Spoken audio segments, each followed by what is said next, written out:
Okay, so we will call our meeting to order at 2:09, and we will apologize for being late. We're all learning our new technologies.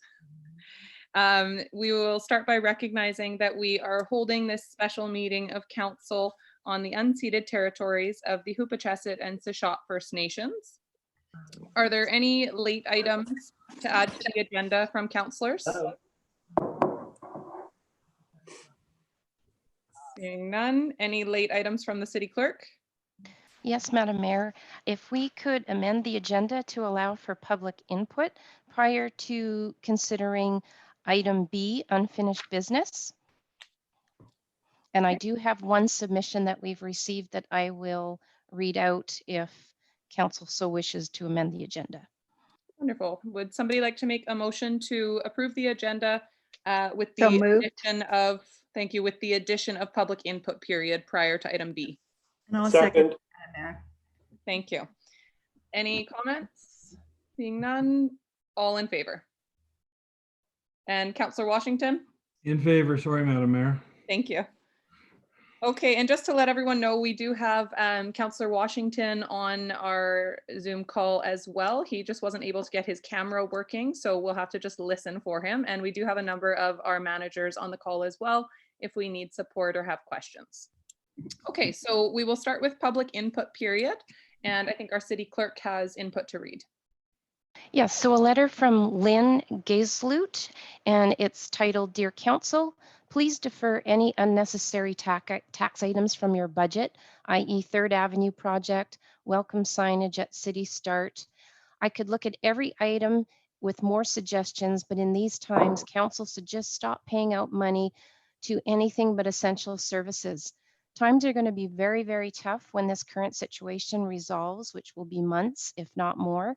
Many businesses will simply cease to exist, and many homeowners will remain out of work long after this is over. Your tax base will be greatly diminished. Please, as a taxpayer here for 27 years, where I got little services before this crisis, don't make it more onerous. Thank you. Thank you for that. Is there any other public input? I have no other public submissions at this time. Okay, excellent. And Councillor Washington, we see you have joined us upside down, but this is a great start. Thank you.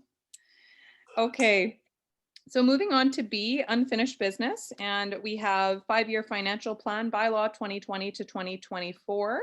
And our first item, item A, is a report from the Director of Finance with recommendations recommending amendments in response to the COVID-19 pandemic. And this was at the request of council at our last council meeting. So welcome to our Director of Finance. Thank you, Madam Mayor. So the report here that we have for council to consider provides some options that we've reviewed over the last week since our meeting on the 30th of March. But what we've done is we've looked at the financial plan, and we understand that there's been quite a bit of effort and time that has been put into this financial plan, and it has the key components of our strategic plan included in there over the next couple of years. And with that, we understand that there's a provision in there to maintain the current levels of services that we provide in the strategic plan. But as per council's direction, we needed to revisit this and look at all reasonable options as far as the financial plan for the 2020 year and beyond. So what we've looked at is some amendments that were made as far as the revenue and expenses with Parks and Rec and Heritage. There is a review of the options available to pay as far as the taxpayer in this upcoming year. We wanted to revisit some of the capital items and assess the funding sources for those capital items, and also provide some funding as an option for response and recovery. There are priorities. Pardon me? Okay, sorry. There are priorities that continue to be remain with the pandemic, and we have some essential services that we need to be providing in these challenging times. So there needs to be a focus on some recovery to be considered to maintain our future needs and service levels.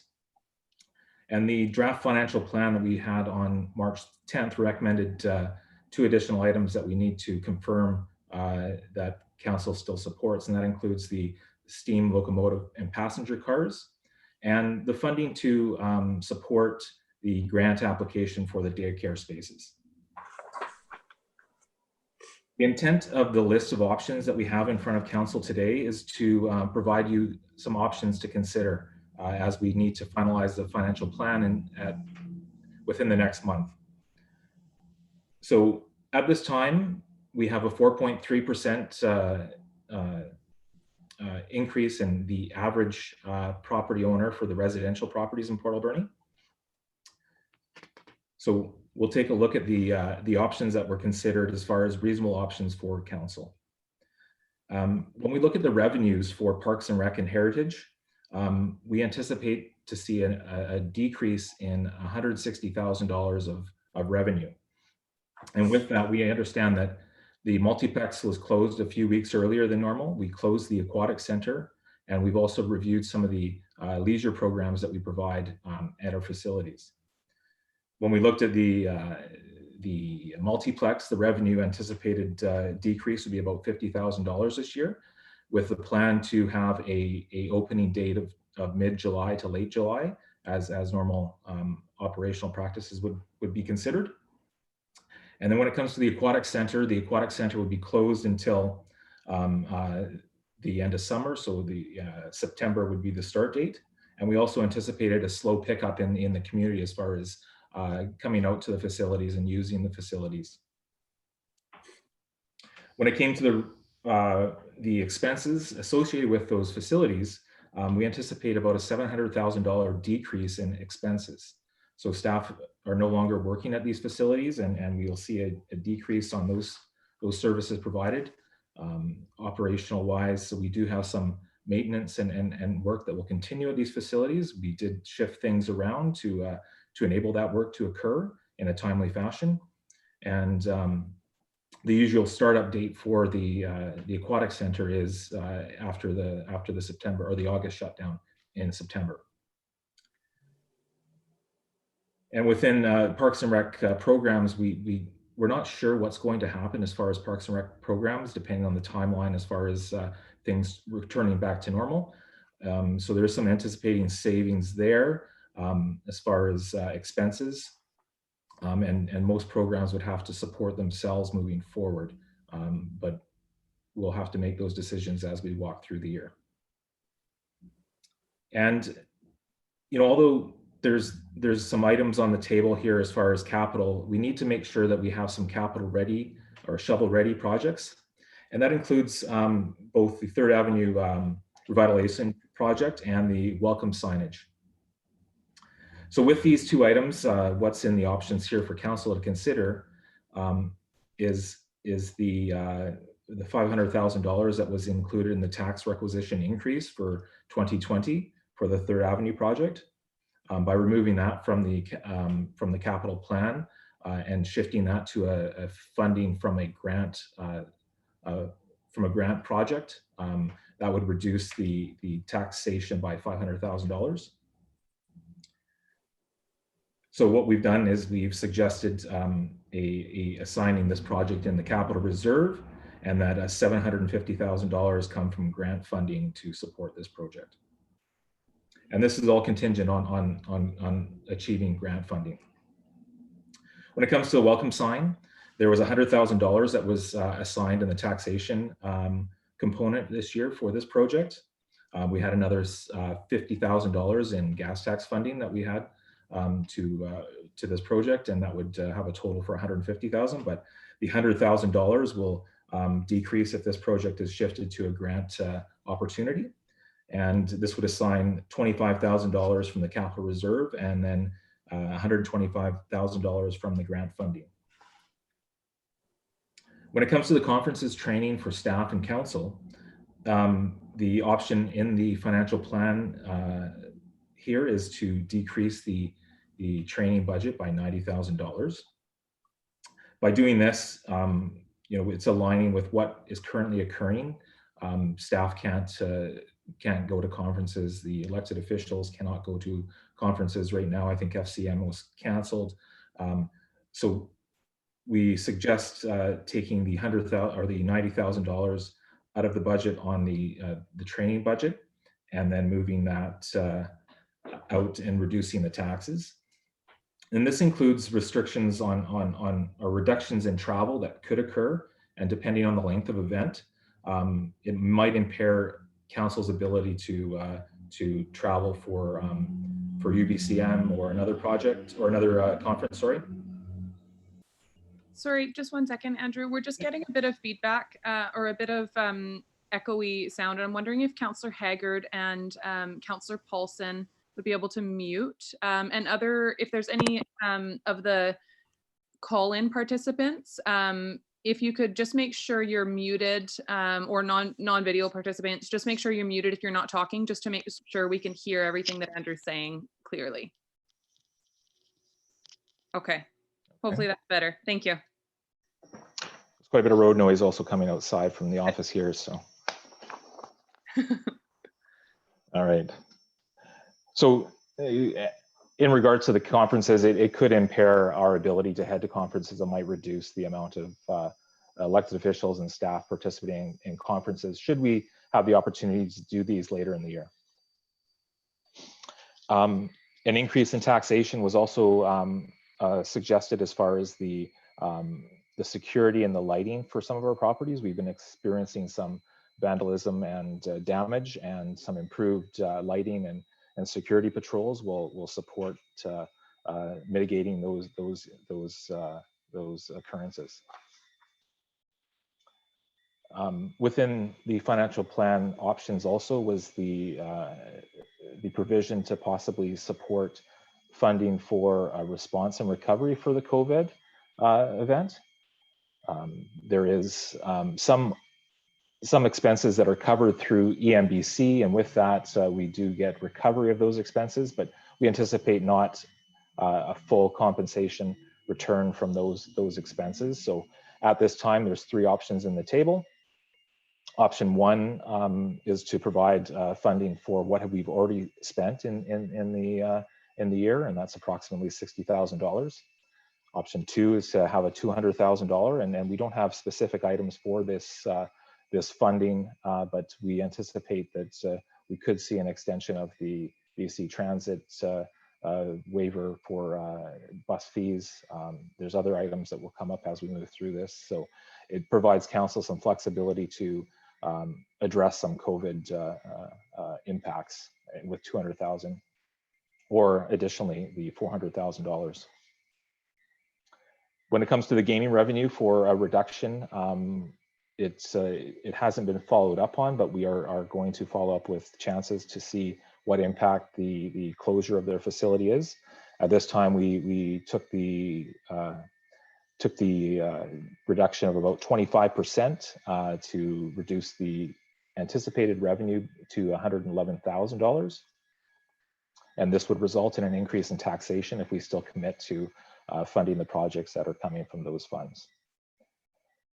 Another option is to remove interest and penalties on our utilities. That's another staff report that we'll bring forward on the 14th to clarify the impacts and the cash flow implications of deferring the payment due date for our utilities, and also looking at possibly waiving some interest penalties that have occurred. And then we also have the waiver of the aquarium lease at the Harbor Quay. That would be a $6,000 impact to the financial plan. And another item is the LED lighting at City Hall, and we have the ability to use our carbon trust funds for this. It would reduce the energy use and provide better lighting around the facility. So this would have no tax impact.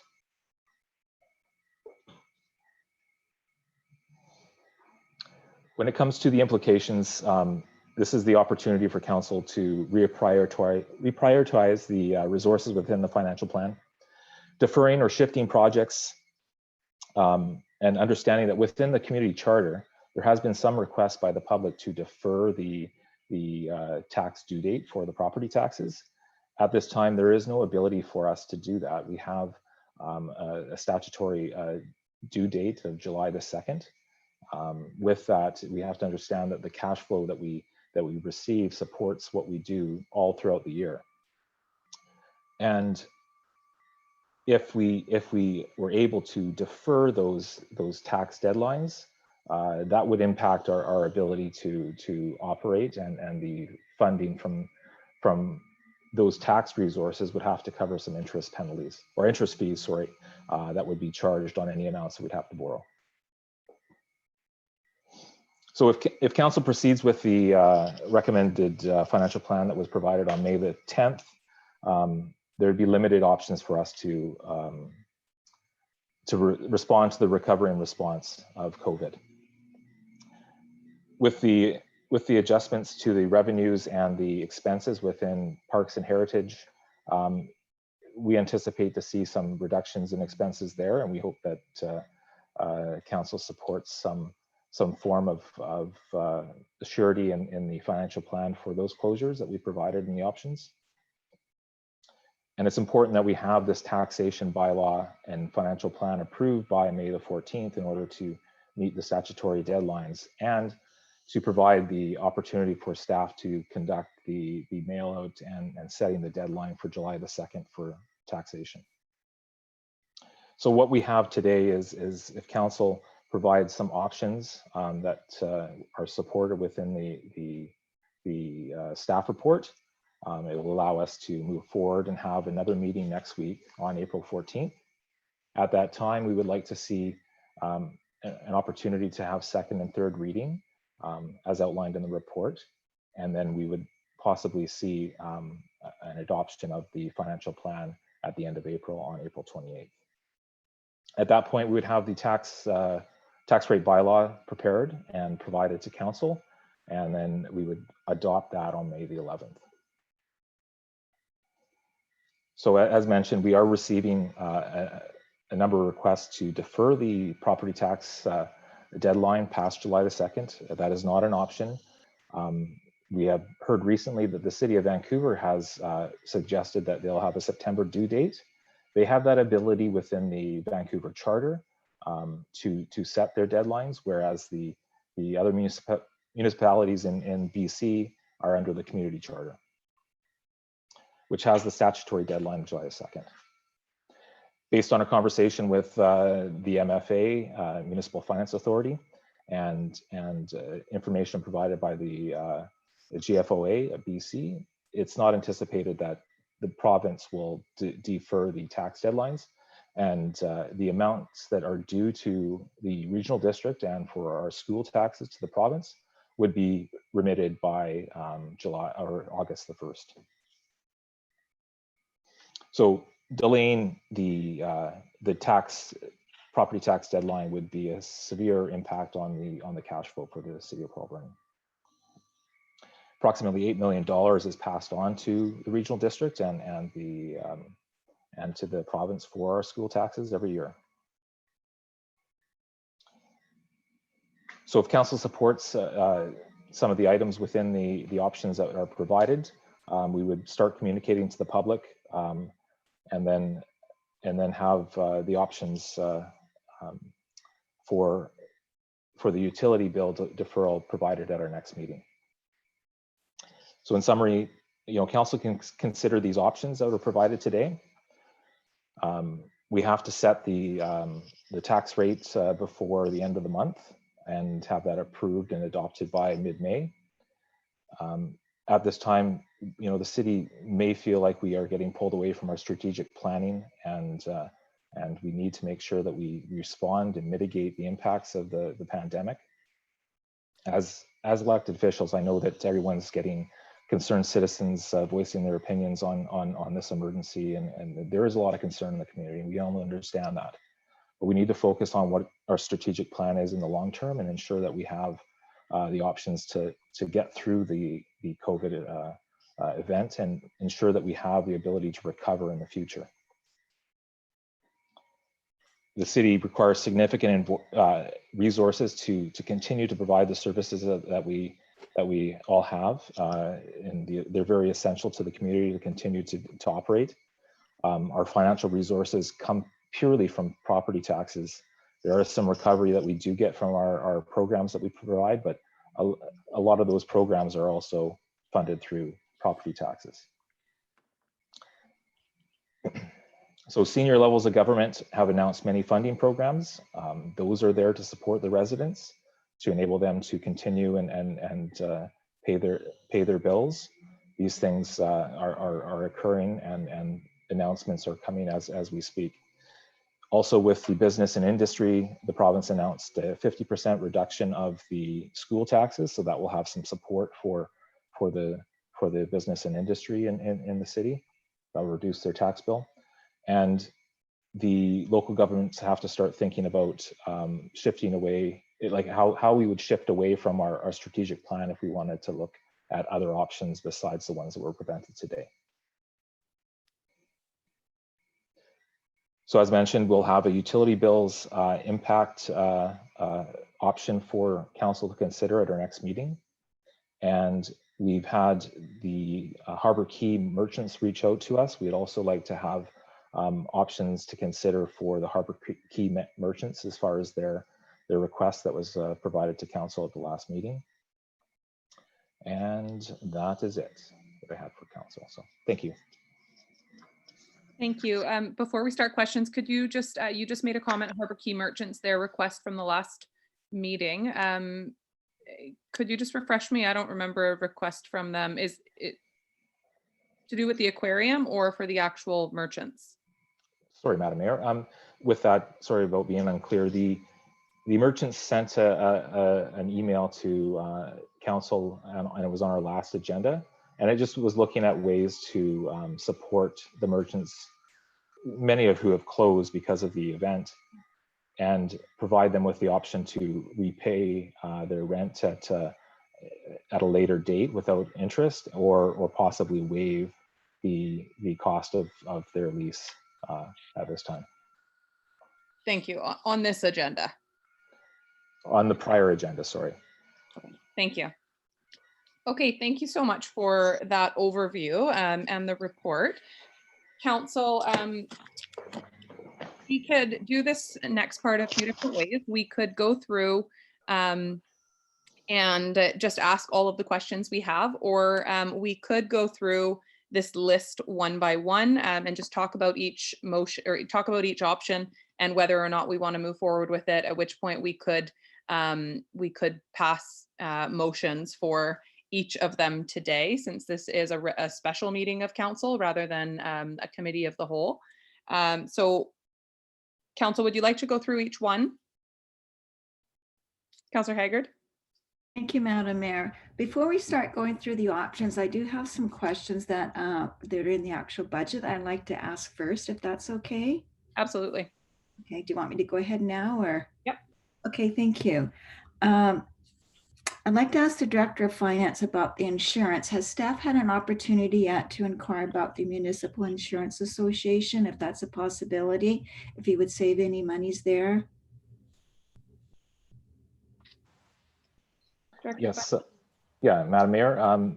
We've talked with the MFA as far as what we could do as far as looking at options with them, and looked at Aon as far as our provider to see if there's any savings. But at this time, we don't have the ability to reduce the cost of that, because it was an assessment that was done on our risk profile at the time. What we do have is our next council meeting is a report coming forward on the insurance and what we plan to do as far as our next steps for the next year. There's no option this year for us to reduce. We'd have to get further information for the insurance providers and give a new review of our risk profile. Okay, and my next question is about the funds for the Vancouver Island Regional Library. With the library being closed and staff being laid off, have they sent us any kind of notification about revisiting their budget, and maybe that amount would be lower for next year? Thank you, Madam Mayor. Through to Councillor Haggard. I think right now, we haven't had the opportunity to discuss the regional library's tax requisition request. It's something that we can do, and we will. But they don't know, and we don't know what the time implications are as far as closure. So, and as far as providing service, they might be providing different levels of service and different opportunities, and that still might be a cost to the organization. Okay, my last question. I see that the Airview Hotel demolition is still in our budget for reserves. Now that it's been taken down, can this come out of reserves now? Through Councillor Haggard, I think we had some money saved just in case there's some additional work that needs to be done as far as shoring up the sidewalk and work around that property. So as a conservative view, we will hold that there. It's not coming from taxation, but if we don't spend that, it would remain in the reserve. Thank you so much. I appreciate that. Thank you. And Councillor Haggard, just a bit of a quick update on Vancouver Island Regional Library. They are monitoring the situation. Of course, their branches have closed. They have laid off some staff, and in some cases have repurposed other staff members to be able to be assisting with online, getting systems working and encouraging people to use their services in a different way. So we do expect that there will be a reduction, but it's too early to say what that will be. There will also be a reduction, we expect, due to the cost of holding those meetings with the regional library. It is expensive to have trustee meetings, and I know for a number of years since I've been on that board, trustees have brought forward pretty continually that we should be looking at doing at least some of our meetings electronically. People come from as far away as Haida Gwaii for those meetings. The regional library, and therefore all of our municipalities, pays for flights, pays for hotels, pays for mileage and everything. And we host the meetings, I think 5 times a year. So we've talked about the possibility of holding those electronically and maybe just having the AGM as a regular get-together meeting once a year. And it was thought that it was too difficult with the number of trustees that we have, which I think is just under 40 trustees. So this might be the opportunity. So we've canceled a trustee meeting already. We're likely to cancel another one. This might be the opportunity for the library board to kind of shift how they're doing their business as well. And I think we would see a reduction because of that. So those conversations are all going on. But again, too early to say specifically what the impact will be this year. I think that is one positive thing that is happening through all this, is that we're learning how to do things in a different way, maybe a better way. Yeah, in some cases for sure. Yeah. Councillor Poon. Thank you. Well, I was just thinking that I've been reading a lot about social distancing, and it seems that we might be going into 2021 with social distancing. What kind of impacts would there be in terms of if we had to close the pool until the end of the year? Thank you. Director of Finance. Madam Mayor, I think we've done the analysis based on the direction that we stated that the pool would be closed until September. We haven't gone beyond that. And without council's direction, we haven't done that. So we could do that, but that would leave that up to council. And my thought would be that, I mean, at this point, it's too early for us to know if that's going to be the case or not. And of course, we're on a deadline with when we need to actually pass our budget and set our tax rate by. I think if that were to happen and this were to extend throughout the entire year, we would obviously see a reduction, and that money would go back in to be used, as a surplus for next year, whether that be to reduce taxation or for other projects. So I think certainly if council wanted to make the decision today to close the facilities for the entire year, we could, but my feeling is it's too soon to make that decision. We want to make sure that when we come out of this, we are able to offer quality services to the residents of our community again. But if the money is not spent, then the money is not spent. It stays with us to use next year. Councillor Paulson. Just on that same vein, I mean, once we get through this budget process, I think it would be wise for us to do a plan B or plan C best case scenario, because we're going to have to look at the budget.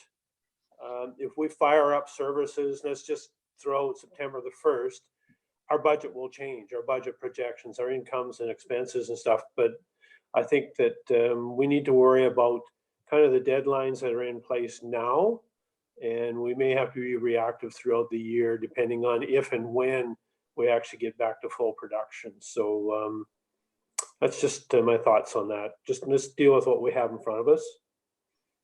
Yeah, and I would agree with you. I think at this point it's a best guess kind of situation, and we don't know how long this will last. And so we want to make sure we're not overtaxing, and we want to make sure as well that we leave enough room in our budget to start our services back up if we are able. So it's finding that balance for sure. Councillor Haggard. Thank you, Madam Mayor. I agree with Councillor Polson. I think this budget is going to be very fluid throughout the coming year. So our Director of Finance might have to spend a lot of time on it. And I apologize in advance for that, because I think it's just going to be the nature of the way things are going to be for the coming year. But I do want to make one comment. We've gotten a lot of letters and emails from citizens of our community wanting just a very bare bones budget. But we have to remember that we will get through this, and we have to look ahead to the economic recovery part of this situation. And I think the city is going to have to be a leader in that. So by doing projects in the community, we're creating employment plus indirect employment because they're employed, so they use services. The city will be using local businesses for different projects, contractors, which they will create employment. So I think the community has to keep that in mind as well about the economic recovery part. And I think that's one thing we keep forgetting about, is we have to keep looking ahead as well. Thank you. Thank you. Councillor Solda.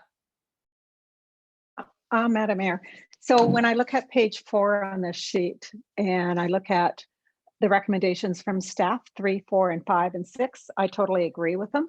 Just to get to the point, when I go into the, do you want to just go from that one page, or do you want me to go on to the whole discussion? We are going to go line by line through each one of these. So if you have specific comments on these, I would suggest waiting until we get to each one, just so we can have those conversations all together. Sure, but I just wanted to go right to that meat right there and just say, yes, I agree with the 3, 4, and 5, and 6. And at the end, I'm going to ask what, with all these changes, what kind of taxes are we looking at for the community at the end? Because it doesn't show that in all our paperwork, so that I'm seeing. Anyways, I just wanted to bring that forward. Thank you. Thank you. So before we get to the items, are there any comments from Councillor Corbeil or Councillor Washington, or questions, just general budget questions? Okay, seeing none, then I think we'll start with this chart on page 2. All of the options are listed here. So option 1, and just to check with City Clerk, would you like us to make motions on each of these if we are going through and having discussions on each one? Yes, please, Madam Mayor. Thank you. Okay, so item 1, making a change to our current financial plan to recognize reduction in revenues that will come in of approximately $160,000. Are there any questions or comments on this one? Okay, seeing Councillor Solda. Yeah. Just give me a second.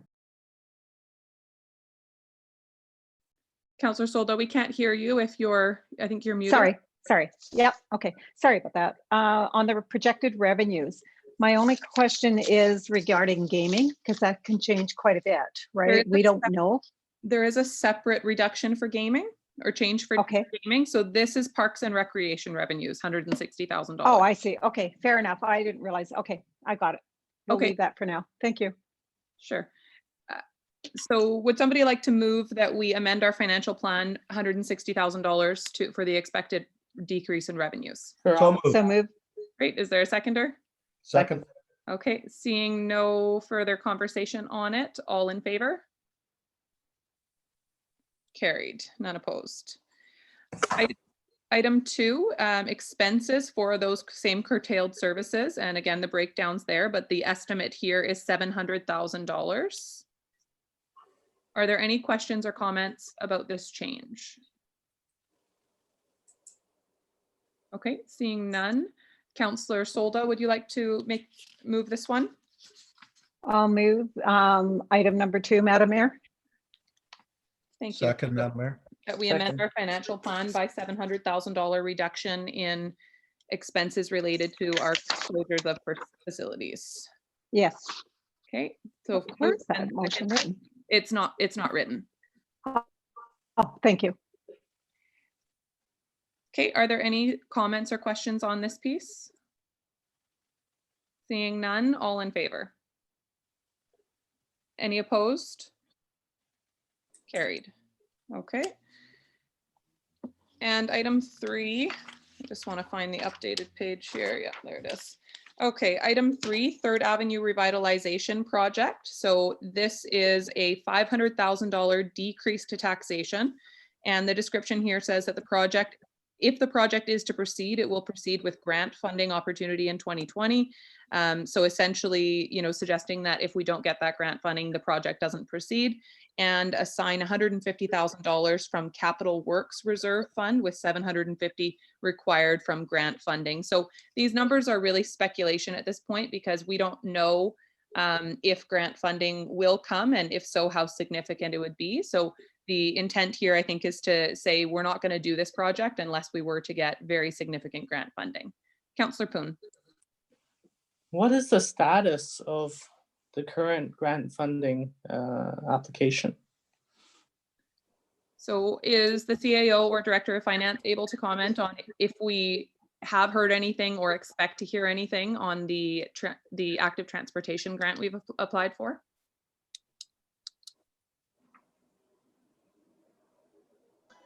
So at this time, unless the CAO knows differently, we have not heard anything back. So I think originally we had expected to hear in April. I would expect that grants like this are going to be delayed at this point, but who knows, might be surprised. But even with that, we would not have the money to proceed with this project unless we were able to get additional grant funding. So I think we would deal with this kind of day by day as we see if we get different grants, and if we see if we can hold over grant that we get, if we do get that active transportation one, and just play it by ear. Obviously the other option, or important piece to take into consideration on some of our projects as well, is that we may see over time lower bid prices, which could reduce the cost of some of our projects if we do move forward with them. Councillor Corbeil. So, Madam Mayor, what planning has taken place on that project? So far, we've seen the 3 options of going down Third Avenue, but nothing else. Has there been more planning, or is this all subject to receiving grant funding? CAO, can you comment on where the engineered drawings are at, or if we've started that part? Madam Mayor, I don't believe we started engineering on this work. Council had given direction around a selected streetscape and gave further direction that you wanted to see more options around angled parking. So that work has been done, and it awaits council's input. And we didn't think there was any point bringing it forward until council decided around the funding part of it. So I would suggest that when we're a little further along on the budget, we'll bring those other options back for council's consideration. And when council is given final direction on the concept, then the engineering will begin. Thank you. Does that answer your question, Councillor Corbeil? Partially. I just think this is a golden opportunity to have a sober second thought and look at a couple other streets, such as First Avenue and Ladysmith and Fifth Avenue and Courtney. And I think we could do a heck of a lot more with a heck of a lot less. Ladysmith, for example, doesn't look a lot different than what Third Avenue looks like today. And they won the greatest street in Canada award a couple of years ago. So I'd like, if our planner could take a look at those two streets and come back with some suggestions, I would sure appreciate it. So I think we want to probably avoid getting into, I totally agree with you. Those are, I think, two of the streets that this plan has been modeled after, but I don't think we want to get into a conversation, a debate about this project or any specific project today. But Councillor Corbeil, I hear your concerns, and I do think that, like, I even have a lot of changes that I would like to see in the scope of work that's being done on the 3rd Avenue project if it is to continue. So I think we're not there yet with starting the project. Today's conversation is really just about, do we want to remove that $500,000 from our budget? And I think that we do want to remove the $500,000 from our budget and look for more grant opportunities, and we will have more opportunities to talk about the specifics of the project. Councillor Washington. Thank you, Madam Mayor. So we're going to delete item 3 and item 4, but are we going to revisit them in 2021? So this is not intended to delete them. It's to delete the taxpayer, the general budget funding for them. So they would be in our budget still, but with no general revenue funding allotted to them. So they would not be drawing from taxation this year, and we'd be looking for grant opportunities. If grant opportunities don't come, then we don't move forward with the projects. Then they would just stay where they are, and we would look again for grant opportunities in the future. Thank you. Any other questions or comments on this piece? Okay. Would somebody like to move recommendation 3? I think Councillor Solda had expressed support for it already. Second, Madam Mayor. Okay. So I think we had Councillor Solda move it. Yes, you did. Councillor Paulson second it. Any further questions or comments on this one? Okay, seeing none, all in favor? Any opposed? Okay, 1 opposed, carried. Thank you. And item 4, welcome signage. So capital project, $100,000 decrease to general taxation or to taxation. Project only to proceed with grant funding opportunity if available in 2020. Shift the project from 2020 operational funding stream to capital work project reserve, and assign $25,000 from capital works reserve with $125,000 required from grant funding. Are there any questions, comments, input on this? Councillor Corbeil. Thank you, Madam Mayor. And I appreciate this is much more than just a welcome to Port Alberni sign, but I'm wondering if the old sign that used to be in front of the Chamber of Commerce, can that be recycled? Maybe Wilf could tell me exactly what shape that's in, and potentially that could be incorporated into a welcome to Port Alberni sign. Is Wilf on the call? I do think that it has, or the sign's been refinished to some extent. Oh, there's Wilf. Yeah, I'm here. That sign is currently down at the Parks Yard. Can it be repurposed? It's not something we've looked at, I don't think, in terms of using that as a part of a welcome sign. Something could be considered for sure. Thank you. Okay. Other questions or comments on this? Councillor Poon. I think we should keep the welcome signage project in the budget. As part of economic recovery, it's very important that we continue welcoming people into town to spend their money here. And perhaps tourism is down for 2020, but that's something we have to look at for the future. Thank you. Thank you. Other comments? Okay, I'll just say that I am supportive of removing it from the budget for this year, but I do think, or from the taxation budget for this year, I'm hopeful that we'll be able to get grants.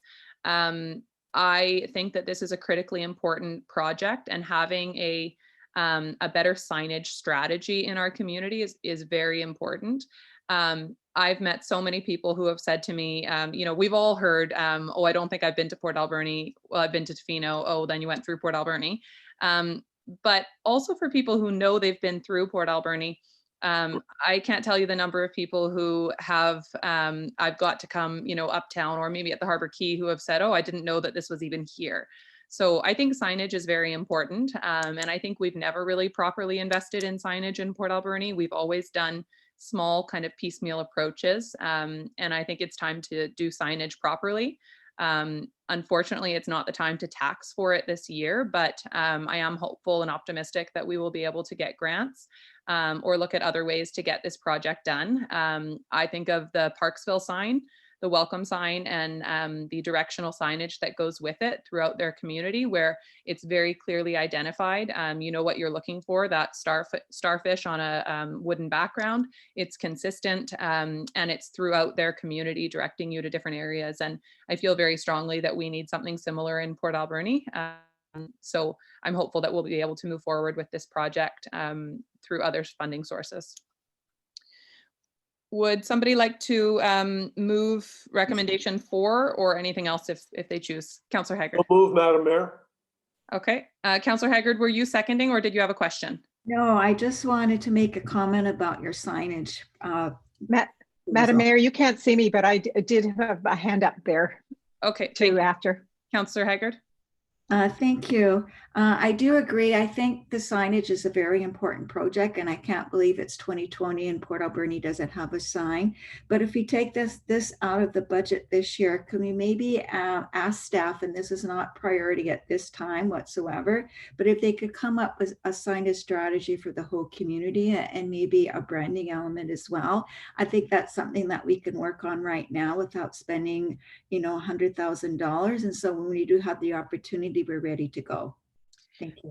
I think that's a great idea. And maybe we could, we had engaged the chamber to do a bit of work on signs, budgeting. And we had also at one point talked about tasking our manager of communications with coming up with kind of a theme.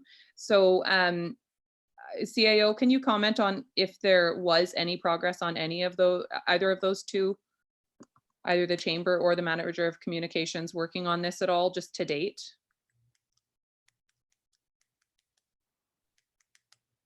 Madam Mayor, you're asking about the sign report project? Yeah, the sign report. And then at one point we were talking about our manager of communications working on a signage as well. So I just wasn't sure if there ended up being any work to that started or not. No, there was nothing reportable from that stream.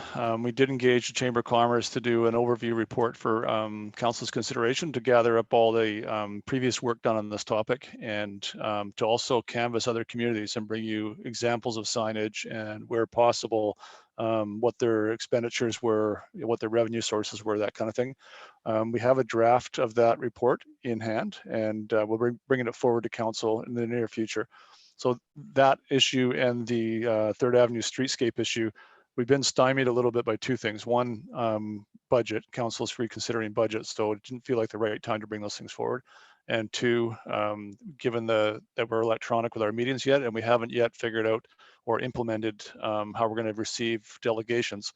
Those are two things that we're holding in abeyance until we can enable a delegation to where people can come and actually interact with you. So long answer to say the report's pending. We have a draft in hand. Okay, and that report is just an overview of signage efforts and other communities' signage budgets. It's not a proposal for a signage strategy in the community. Is that correct? No, that's correct. And it's intended to give Council broader information so that you can make decisions on next steps. So, Councillor Haggard, just thinking as based on your comments here, I wonder if there would be value in us using this time or putting aside a small amount of money to engage a designer to give us some concepts, so that again, if a project or a grant were to come forward, that we have a shovel-ready project. Right now, we don't really have anything if grants were to come forward to go off of. I agree completely. That would be an awesome idea. CAO, is that something we could look at doing right now? Madam Mayor, if you look at table 2 on that chart in front of you, there's an item there for $25,000 from Capital Works for the welcome sign project. And I would see that as seed money for the project. And maybe Mr. McGiffert can comment on that. That's not how I read the report, but is that what's intended? Madam Mayor, you could use the capital reserve to fund that rather than through taxation. That was the intent. But that was the intent was based on having grant funding also to use those funds and have the grant fund. So how would we move forward if we wanted to engage a designer to get the project ready for when when there's a grant opportunity? Well, we could use the capital reserve for that funding if council chooses to do so. Okay, Councillor Haggard, would you like to make a motion and we'll see if council is supportive? I guess generally what's in item 4, but with the addition of assigning some funds right away to do some design work. I would like to move that we shift the project from the 2020 operational funding stream to a capital work reserve project and assign the $25,000 to do the design work so we can be shovel ready in case a grant opportunity comes up for the additional $100,000. Thank you. Is there a seconder? Second. Okay, and I've got Councillor Paulson and then Councillor Solda.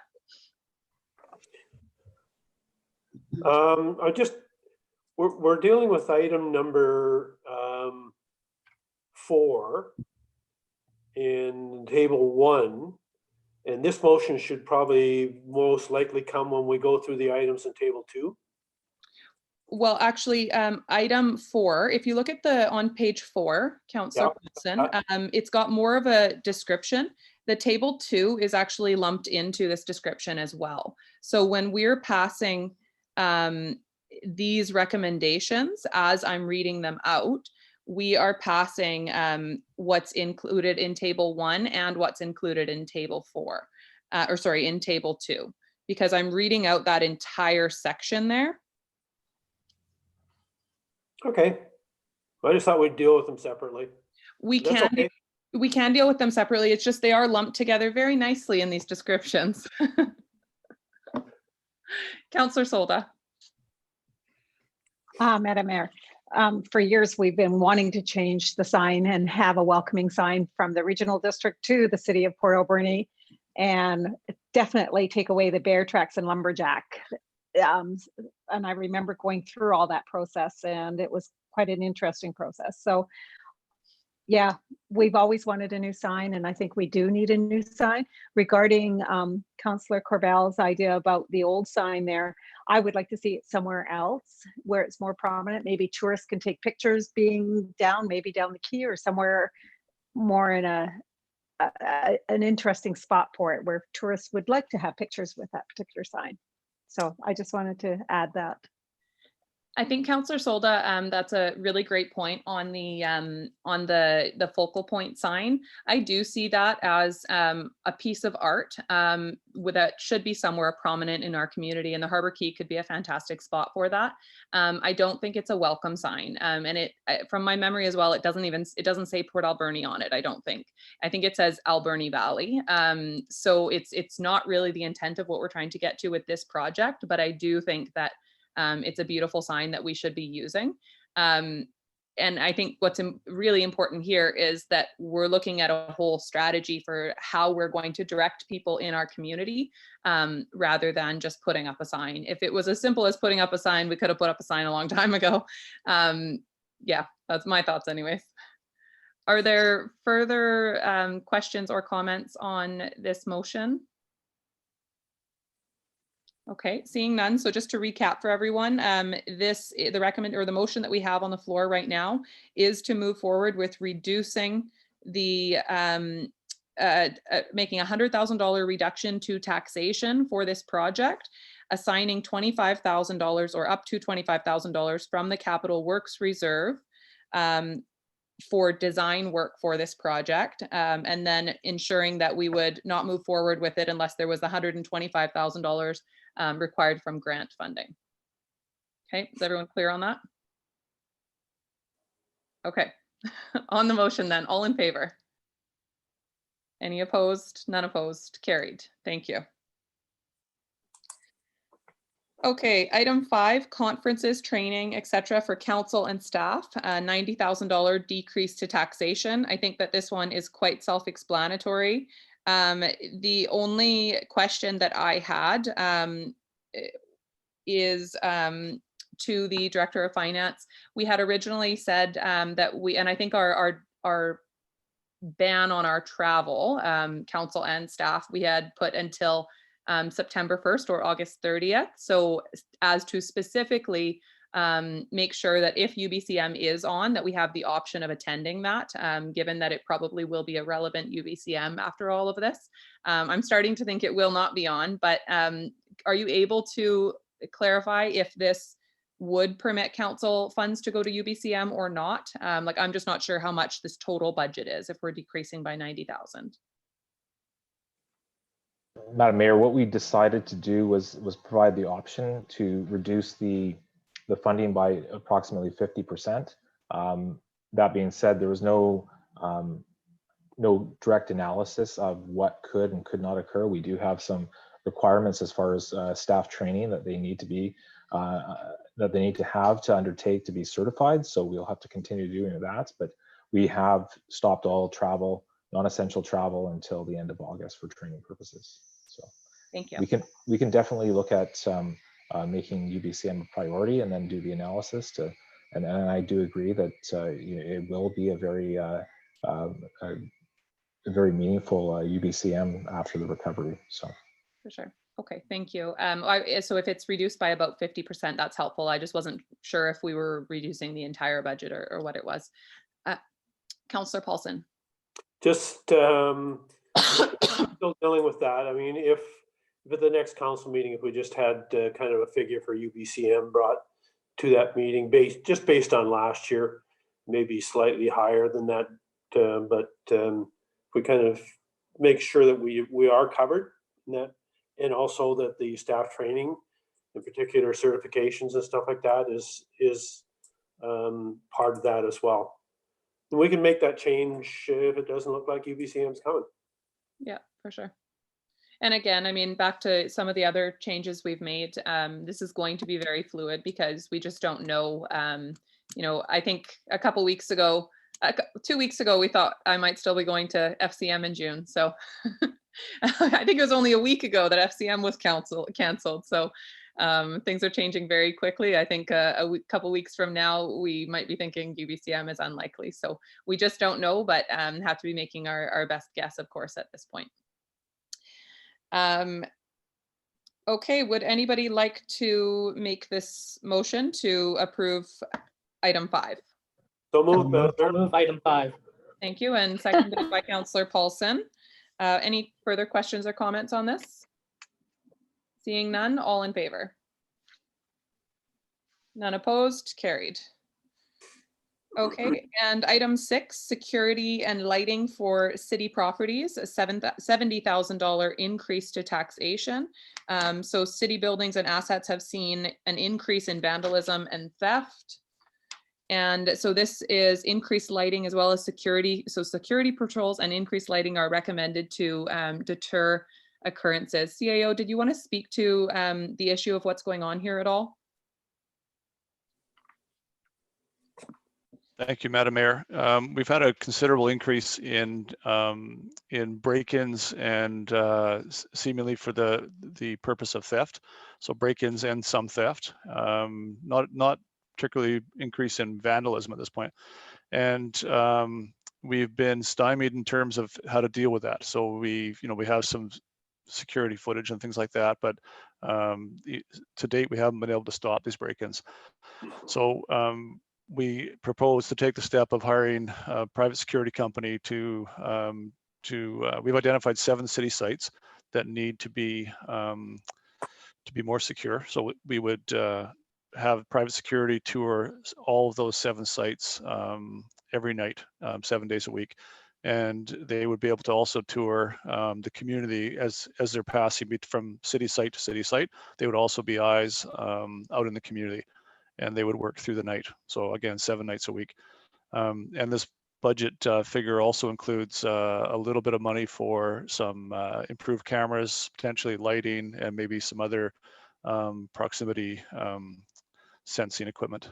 So it's not a lot of money for that, but we're trying to be cost effective in how we bolster our sites. And if I'm being cryptic, Council, it's that I don't want to tell you the challenges we're facing or the steps we're proposing to take, because that would probably defeat the purpose if we told you when the security is going to be where. Definitely don't want that. No, Thank you for that. Councillor Poon, and then Councillor Haggard, and then Councillor Paulson.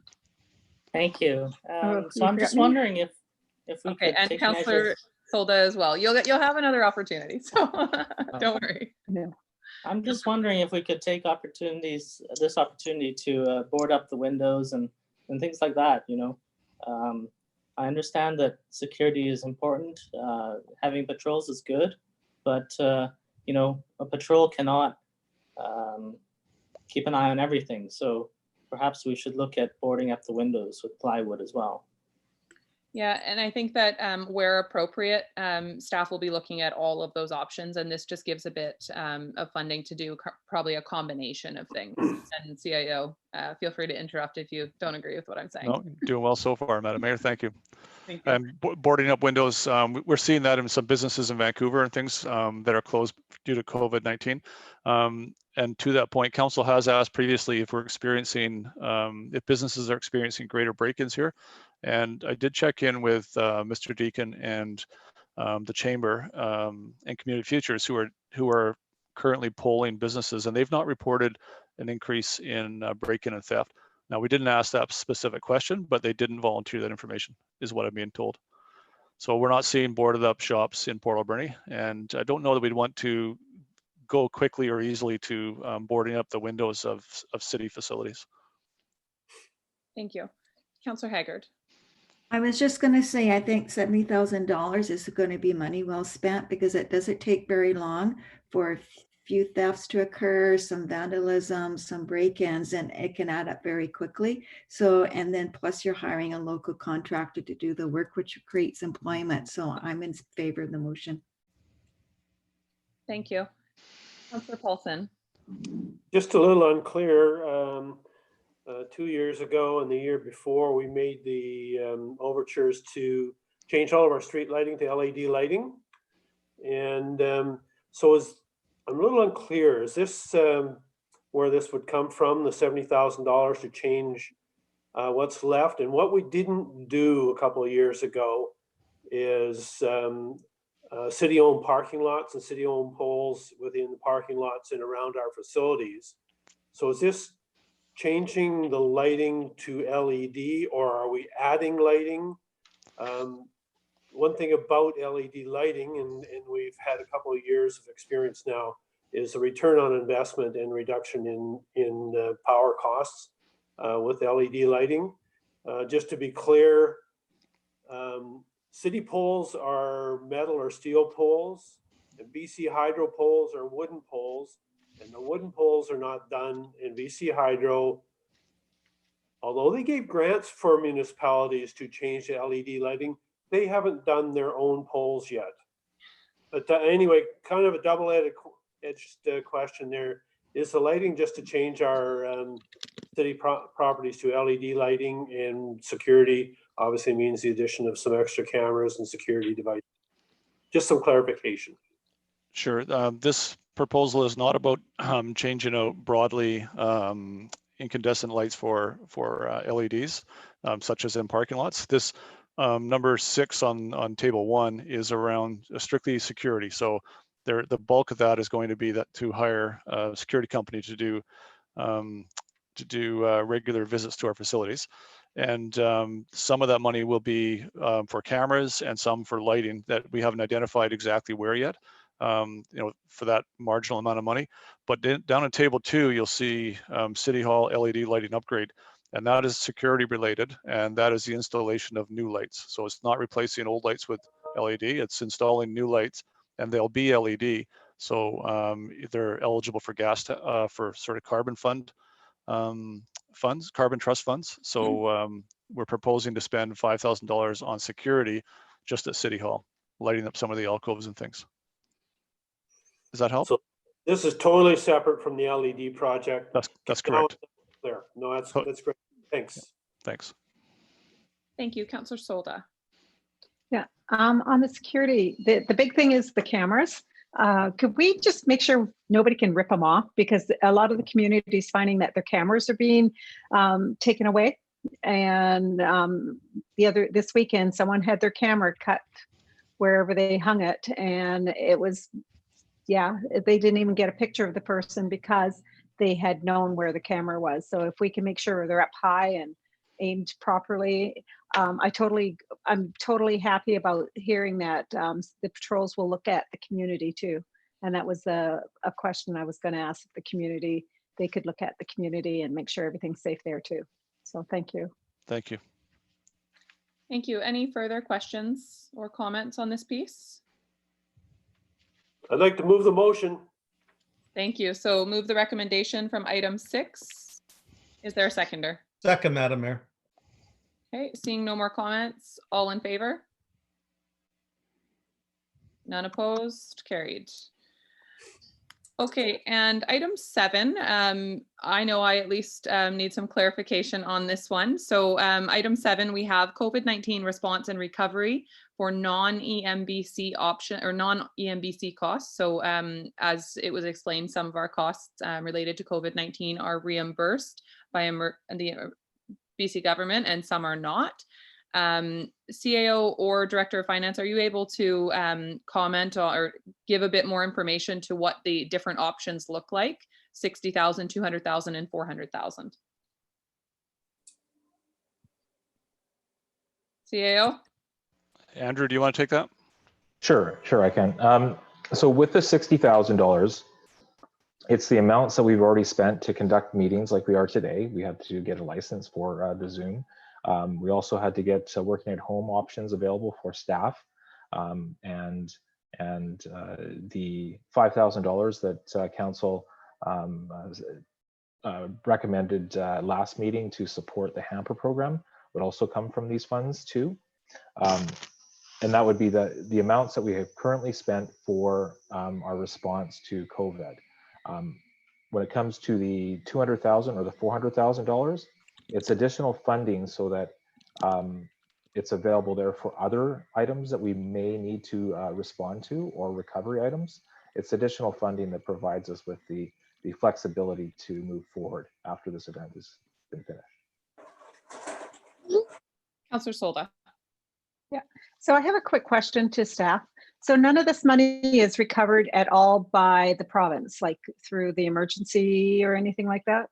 Just putting it out there. And then I have a question on top of that.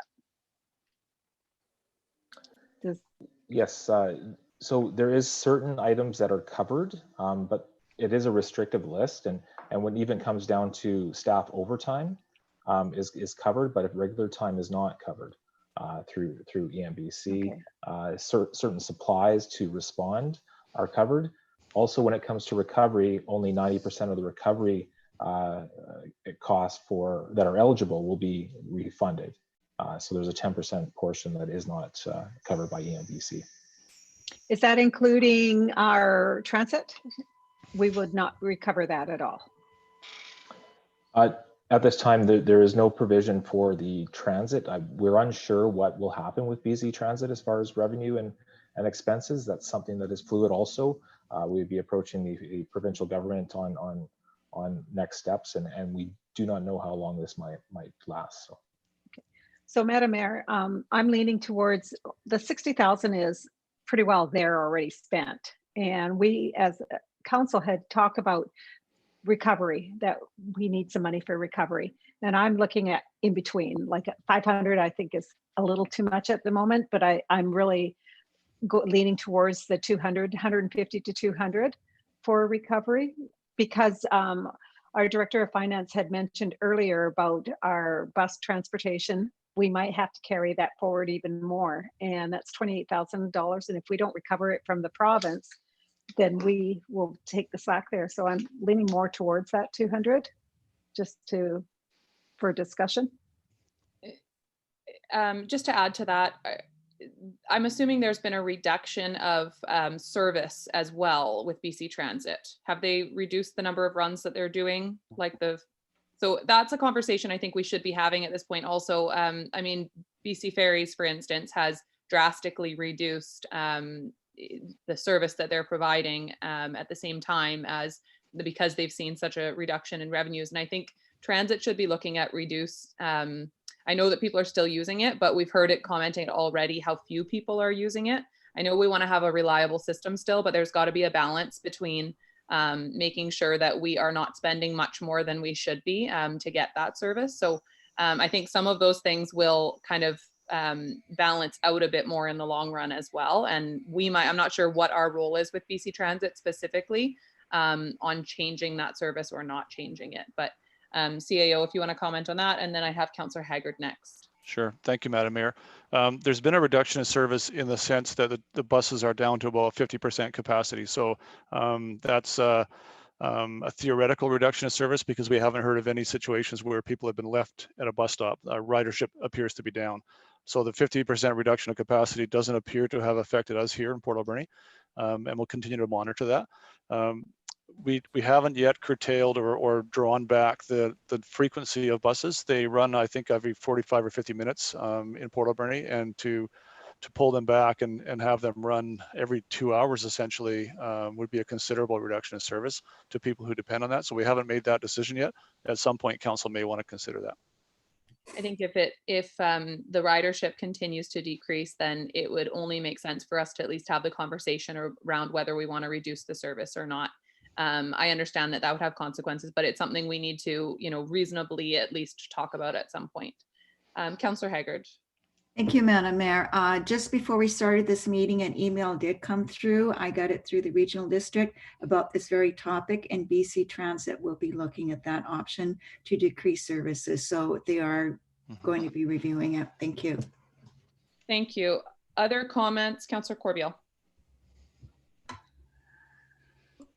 Just a question to staff. If there was a need for funding something to do with COVID-19, do we still have a contingency fund that we can dip into, do we not? That's correct. We have a contingency fund, yes. And how much approximately is it, Tim? Andrew, can you comment on that? Yes, at this time we have 309,000 remaining in the contingency fund. Thank you. Councillor Solda. Yeah, so the contingency fund, is that for this the virus, or is it just, where is that 300,000? Madam Mayor, our standard contingency is $200,000. This year, council put $40,000 additional contingency for McLean Mill for unforeseen costs, such as deposits on bookings and things like that. And as I recall, there was approximately $60,000 from our strategic contingency carried over from 2019. And as Mr. McGiffers pointed out, there's a further roughly $9,000 that came over from the surplus, Andrew, from last year. So I believe that was CAO. Okay, thank you. Okay, so just to clarify, the strategic initiative fund should be in a reserve earmarked for strategic initiatives, not just a regular contingency fund. So I would suggest that we don't include those funds in this conversation around contingency. Madam Mayor, it's in contingency, but it's earmarked for strategic priorities. But so you're right, it is earmarked for that purpose, but the account does say 309,000. Okay, Councillor Solda. So it's, Madam Mayor, just so basically this is not what this is all about then, because why should we have then, if it's for strategic and not for the recovery, why would we use that particular fund? Why not just go with what's in front of us? Makes sense. So Councillor Solda, I'm not completely clear what I think you might be crossing over into a couple of different topics here. I am. Okay. Yeah. So what's being asked of us is to create a new COVID-19 specific contingency fund with the options of, I mean, the suggestions written. Of course, we could put whatever amount we wanted to, but the suggestions either 60,000, 200,000, 400,000. Okay. Additional to that, I think that the regular contingencies fund was mentioned because you asked what the balance was. So we No. do have a standard regular contingency fund of 200,000 as well. And additional to that, we have some other reserve funds that are in with the contingency fund. So Actually, just Madam Mayor, Councillor Paulson asked that question, but sure. I'm for having its own fund, the recovery fund. I'm totally for its own fund. It's all about. Just to be clear. Okay. Councillor Paulson, did you have a question? I'm just saying that we seem to be getting kind of off the path here. This is exactly what we're talking about as a separate fund for the COVID, and it has nothing to do with our current contingency fund. No. So let's just deal with the 60, 200 or 400 at this point. And I agree with the 200, and we may be in a fluid situation in September, October, when that may have to go to 400. Yeah, we have no idea really what our costs are going to be and what's going to be reimbursable and what's not going to be. And I think especially because we are trying to reduce our budget lines for costs that we already know will be less, we're taking away that flexibility to allow for those costs that we know have been reduced to cover some of other costs that may be more. So I think we do need a dedicated contingency fund here to cover unforeseen costs that come up. Councillor Haggard. Thank you, Madam Mayor. I'm in support of the $200,000 at this point, and it is going to be a very fluid budget. And if you have to revisit it in the fall, we could certainly revisit it. And I think if we need additional monies, then that will come from, there probably will be continued layoffs from the city. So that money, if we need additional funds for this COVID-19 response, then we can get it from that part of the budget item. Thank you. Thank you, Councillor Solda. Madam Mayor, I'm going to move that we go with the $200,000 recovery contingency fund for the COVID response. I'll second that. Response. We've got it moved and seconded to create a $200,000 response and recovery contingency fund related to COVID-19. Are there any further questions or comments on this? Councillor Paulson? Just going back a little bit, when we made the motion for the $5,000 for the food hampers, I thought that was coming from the $9,000 reserve or carryover from last year rather than out of COVID. But if we can get EMBC to reimburse us that $5,000, that's where it should be. And I think it's important to note that creating this fund does not mean that staff is going to spend money and not apply for it to be covered by EMBC. Anything that can be covered will be covered. And our staff and the regional district staff will certainly be working to make sure that we are applying for anything that can be funded to be funded that way. We just know that the reality is there will be costs that we will have to incur that will not be recoverable through EMBC. Okay, so seeing no further comments, I will call the question. All in favor? None opposed? Carried. Thank you. And item 8, community gaming revenue reduction. So an anticipated reduction, which is an increase to taxation because it's a reduction of revenue of $111,460. And again, this is an estimate. Could I just ask the Director of Finance, does this represent, how have we made that estimate? Does this represent, for instance, like 1/4 of gaming revenues for the year? That's exactly right, Madam Mayor. It's 25% reduction of the revenues that we normally receive. Okay, thank you. So I think it's important to, to put into perspective, Council, that if the casino were to be closed for the rest of the year, September to December as well, that we would already be looking at eating up another $100,000 of potentially that contingency or another contingency. So I think we know that there could be reductions in some of the funding areas that we assign that money, but there's some real opportunity for costs to really change, of course, over time. Are there any questions on this? Okay, would somebody like to move that change? So moved. Second, Madam Mayor. Okay, seeing no further comments, all in favor?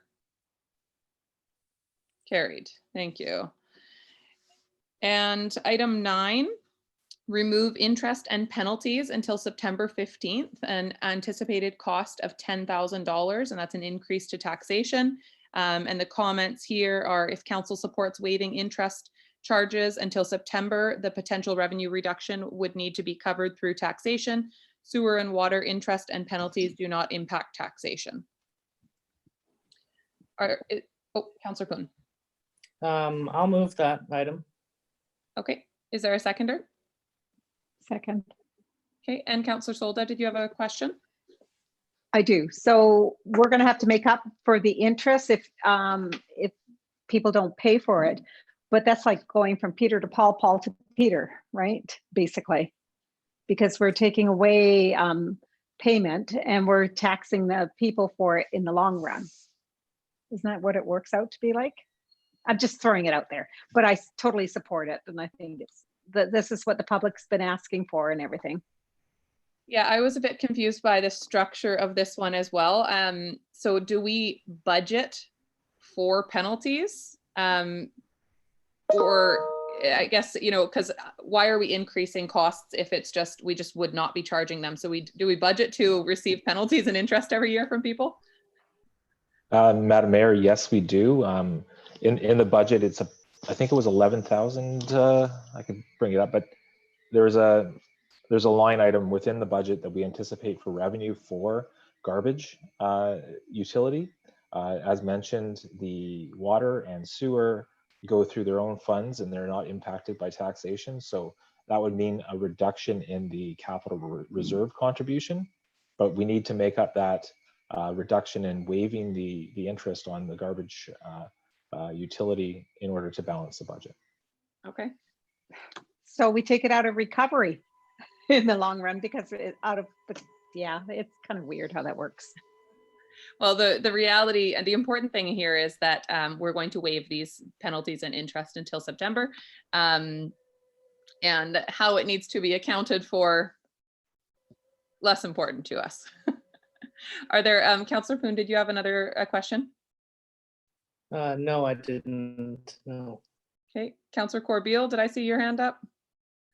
Nope, I thought I saw a hand in that quadrant of my screen. Councillor Washington. Thank you, Madam Mayor. Director McGiffert mentions landfill. Are we getting any kind of break from the regional district for our part depositing in the landfill?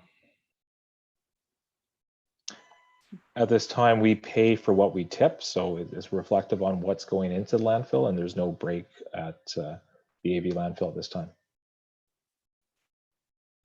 And the regional district, just for council's awareness, we did just pass our budget at the regional district last week, and we did make a number of adjustments just based on, you know, what we knew was happening, but also, you know, recognizing that just like our budget, their budget has just as much uncertainty and you know, fluidity to it. So some of those revenues that they receive, some of them being from us, you know, are at risk of not receiving as well. So they're doing the same thing with their budget as we are. Okay, so I think we've got it moved and seconded to remove interest and penalties until September 15th at a cost of $10,000. Seeing no further comments, all in favor? Carried. And item 10, waive lease fees for Alberni Aquarium Association, a cost of $6,000. And council previously indicated a willingness to grant a lease waiver pending the business plan review. The anticipated revenue loss should be removed from the financial plan. Councillor Poon. Has a business plan been presented yet? Not that I'm aware of. CAO, are you aware if we've received that? Madam Mayor,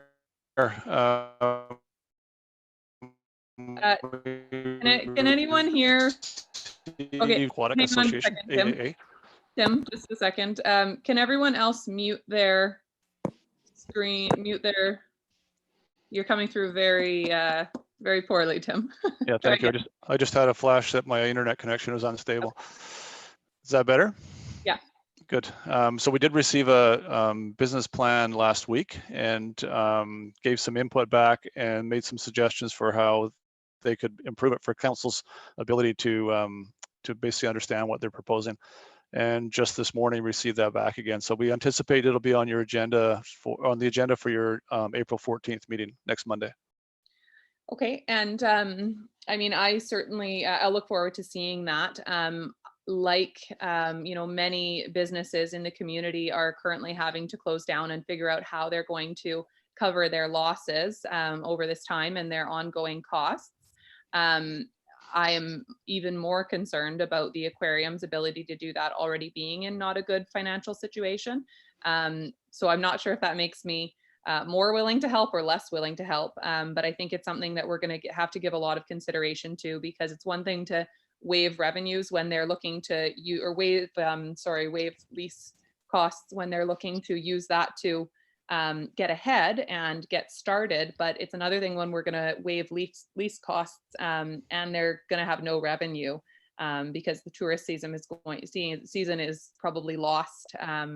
So I think I hope that the business plan they submit to us will give consideration to COVID-19 as well as their long-term plan, because now this is a very real part of it.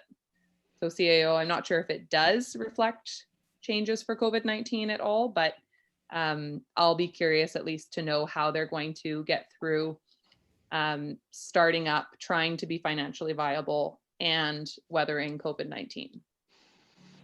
Madam Mayor, your desire to support. And so I would suggest that today you approve this reduction. And then on the 14th, when you receive their business plan, if you support that, then that reduction is already in the draft budget. And if you don't, you can amend it before giving second reading. How's that sound? For sure. Thank you.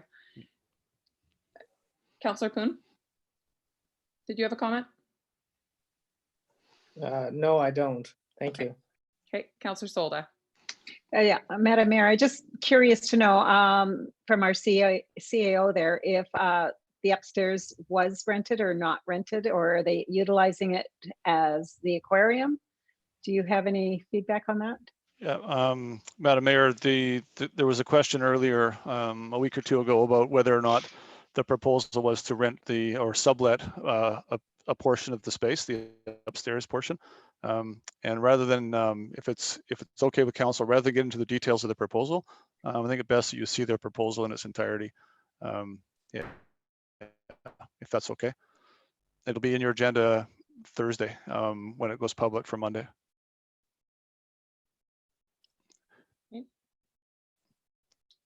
Thank you. Were there any other questions from council? Okay, seeing none, we have it moved and seconded to, oh, actually, I don't think we do yet. Would somebody like to make that motion? So moved, Madam Mayor. Thank you. For item 10 to waive lease. Madam Mayor. Wonderful. $6,000 cost, waive lease fees for 3 months for Alberni Aquarium Association. On the motion, all in favor? Carried. And item 11, LED lighting at City Hall, $5,000, no tax impact. I think we've been through this one already. Are there questions? Okay, seeing no more questions, would someone like to make this motion? So moved. Okay, is there a seconder? Second, Madam Mayor. Second, great. And all in favor? Carried. Oh, sorry, were there any opposed? None opposed. Okay, so that brings us to the end of that list. Additional to that, for table 2 at the bottom, I think we've already dealt with the first 2, I believe. Third Avenue was dealt with in the, sorry, I'm just trying to find the right spot in my agenda. Yeah, it was dealt with in the original motion. So the next couple of items, and then we'll get to any items that people want to, make changes to additionally or have questions about.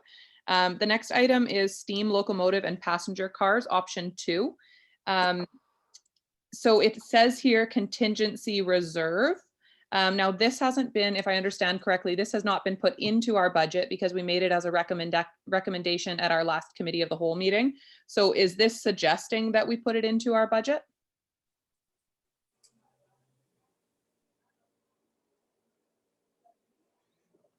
Madam Mayor, the at the last committee of the whole meeting, council made a recommendation. As a committee, you made a recommendation to council that you add in steam locomotive and passenger cars option 2 and daycare space creation project.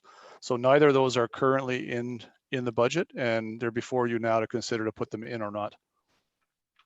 Okay. Councillor Poon. I believe that with the locomotive, we should enable them to continue working on the locomotive for a future operation. But I feel that even with the most optimistic of views, it's unlikely that we'll have a season this summer. Yeah, and So, no, and go ahead. also continuing with that, the childcare or daycare space, I think that's something that we should keep and continue to fund. Thank you.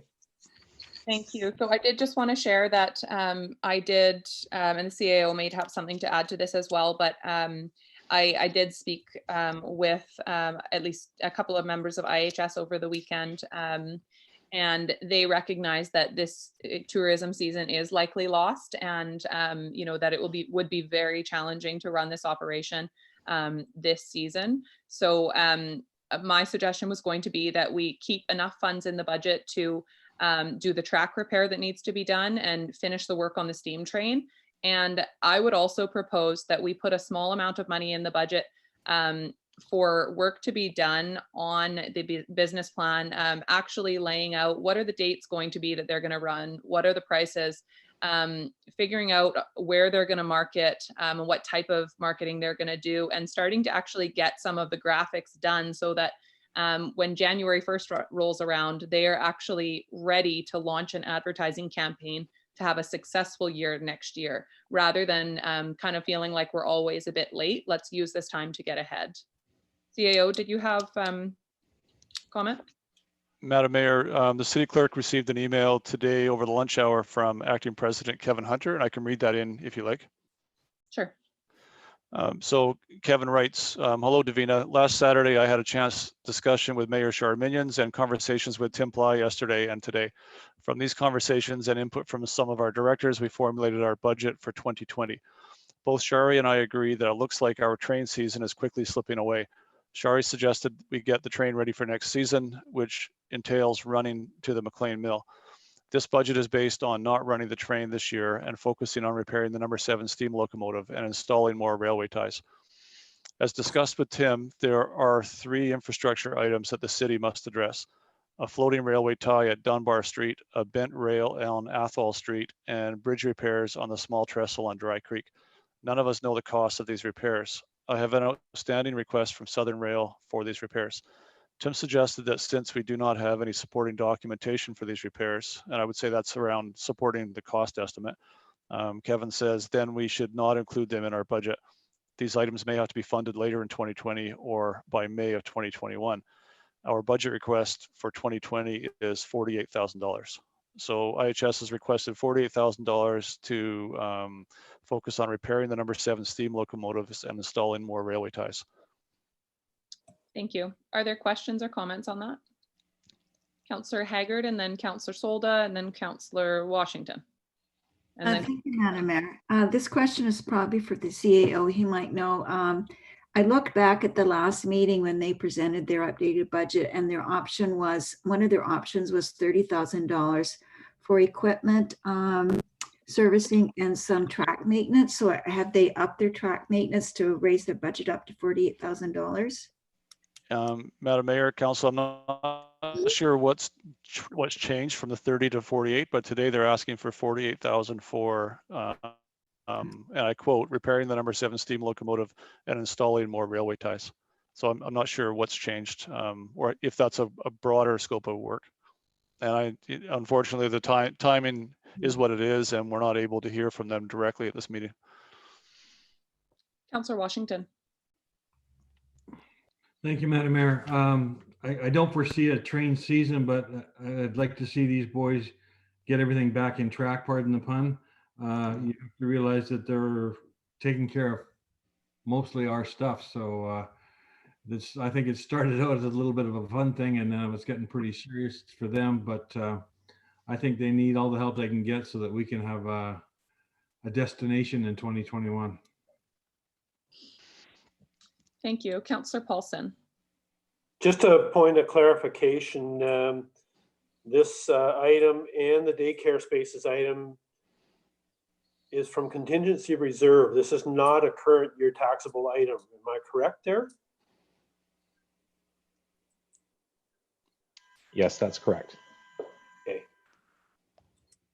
And can I just clarify further on that, that this is from the surplus from last year, not our actual contingency fund?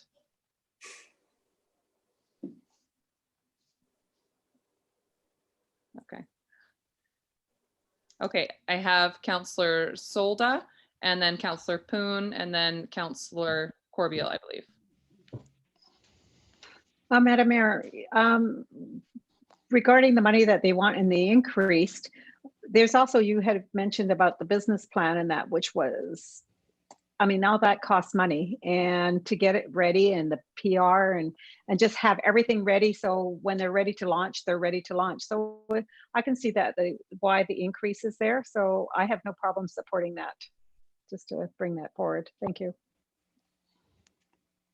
Councillor Poon. Thank you.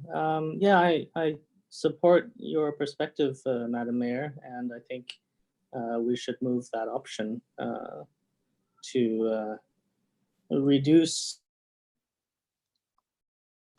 was it 96,000? 97,800. 97,800. Remove that one, but approve the 48, was it, that they're asking for? It was, and I just want to be clear that what they're asking for does not include funds for for the business planning to be done. Oh, okay. I would like that to be, I think an appropriate amount to get all of the, marketing and design work done so that they are ready to go with updates to their website, so that they have, ads on BC Ferries and incorporated into other publications. Somebody needs to do all of that. And that could be $5,000 of planning work or $10,000 of planning work, but I think that's critically important. It's one thing to get tracks working or, in running shape again and a train running. It's another thing to get people on a train. And I think that's often overlooked in this kind of planning that we do. So could we say perhaps 60,000? We can say whatever we want. So let's keep hearing from the rest of council on this before we maybe set an exact amount for what that would look like. Councillor Corbeil, did you have your hand up? Yeah, I think my question was answered. I just wondered if the budget that Kevin sent Tim incorporated the business plan. It sounds like it didn't. No. Okay, Councillor Haggard and then Councillor Solda. Thank you, Madam Mayor. I was just going to ask if the IHS group, if they could send like an updated budget of how they increased from 30 to 48. I think that would be very useful. And then we can add how much we think is appropriate to do the business planning for next year. I just want to make sure that where their money is going to before we approve it. Thank you. Thank you, Councillor Solda. I would agree with Councillor Haggard a bit. I have no problem approving as long as we include that the business plan as what is presented to us at the next budget meeting, because we can take it or give it. I mean, either way. And that they also have the have how they're going to move forward, like everything's included in the package, not just let's just give them the money. I want to see some stuff in writing too.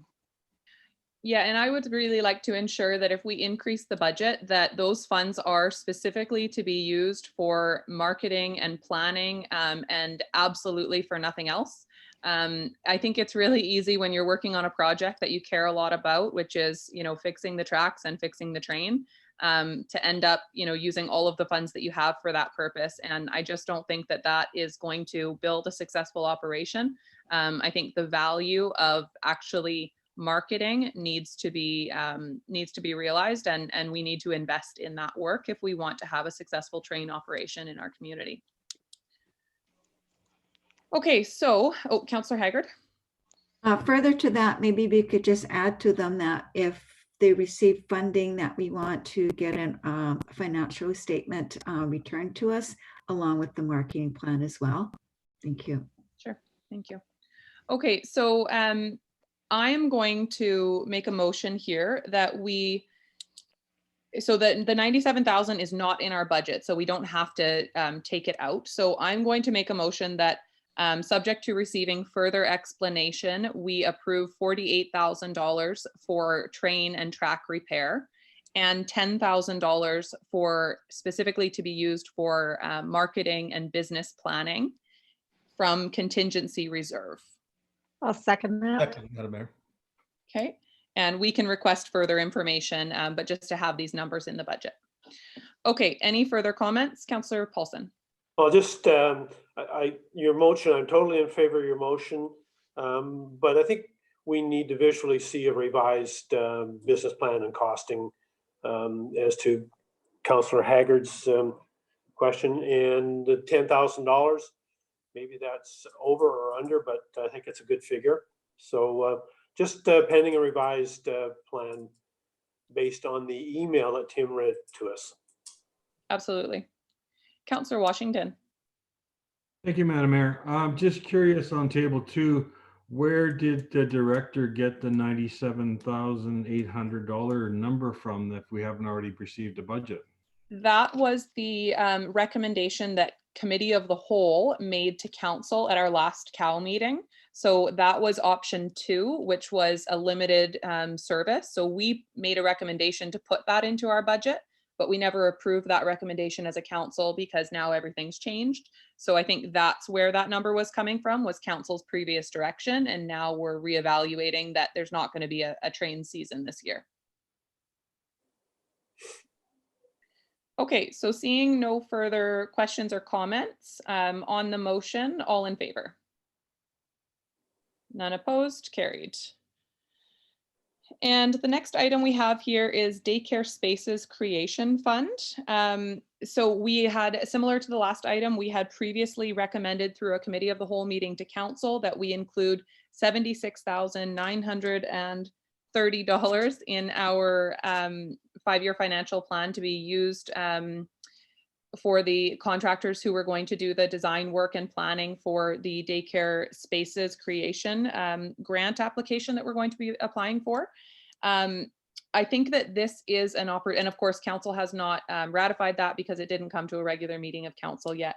I think this is an opportunity for potentially getting a project shovel ready that could then be funded through stimulus funds that could come as a result of this. We know that the daycare or the childcare spaces fund is already there, and assuming it isn't used for other purposes throughout this, the money is there for us to apply for a grant still.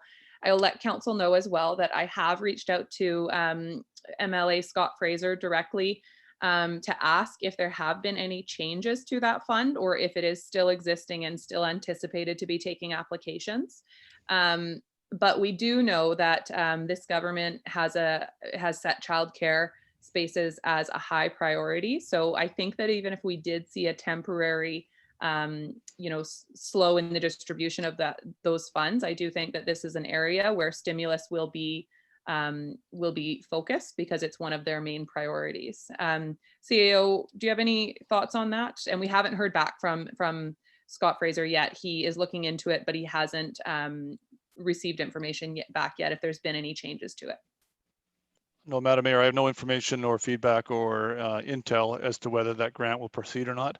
At this point, it's a question of whether council wants to proceed with this project. And if so, if that funding is approved, we'll engage the two consultants to work on our behalf. Okay. So what are the feelings of council on this project? Councillor Paulson.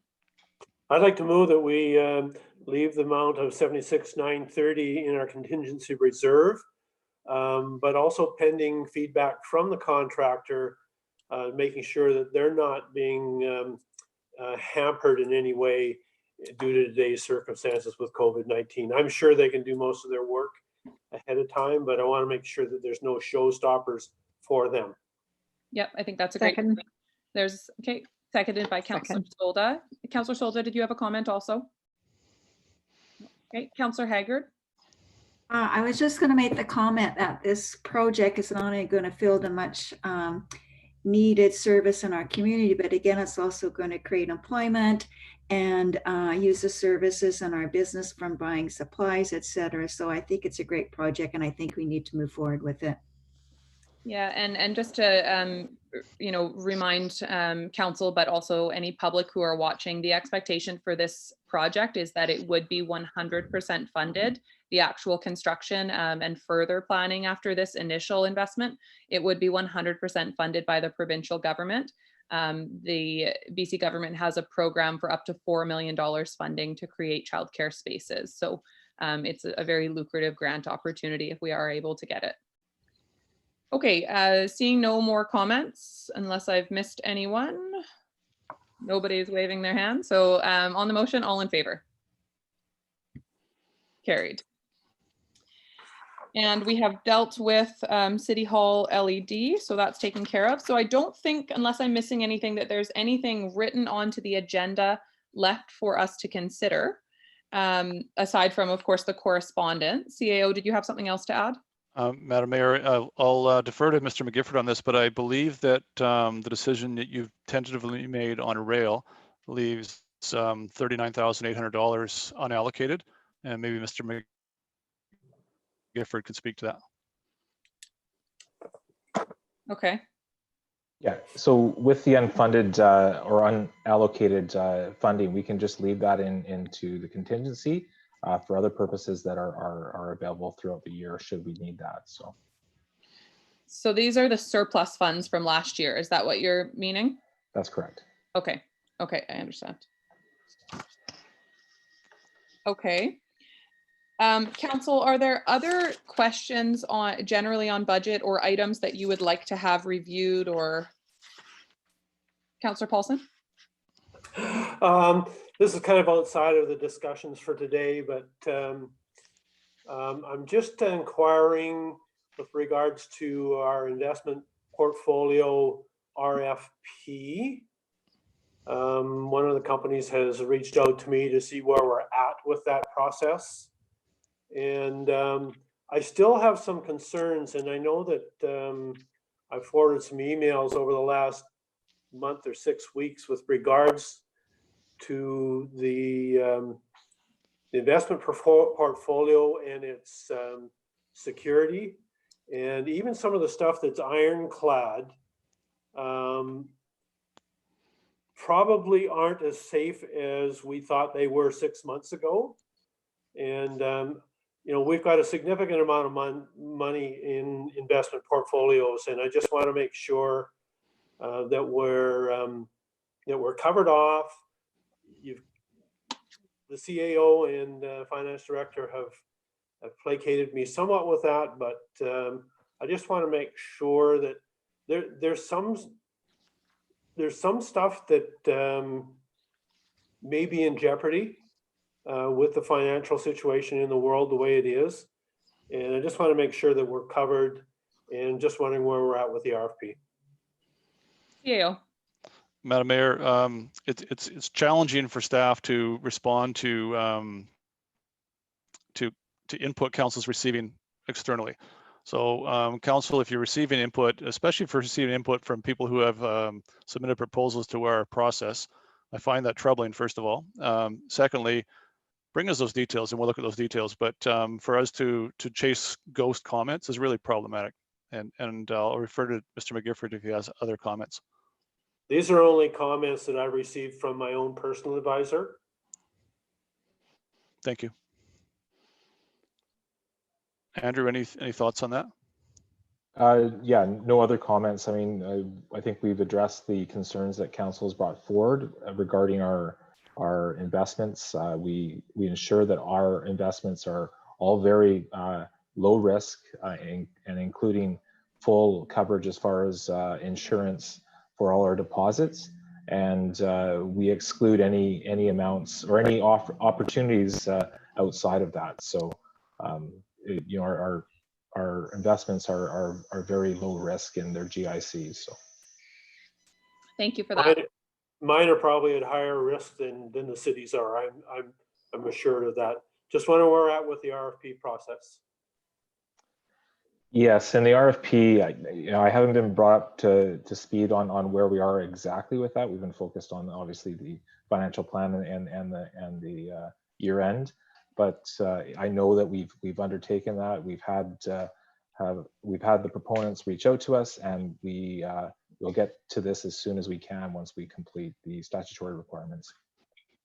I'm sure it's down on your priority list. Thank you. Councillor Haggard. Thank you, Madam Mayor.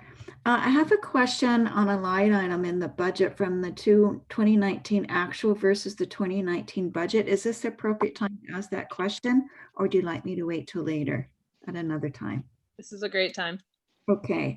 Director of Finance, on line item fire crew, the actual is versus the budget is over by just under $450,000. It's line item number 22421. I was wondering if there was an explanation for that big overage.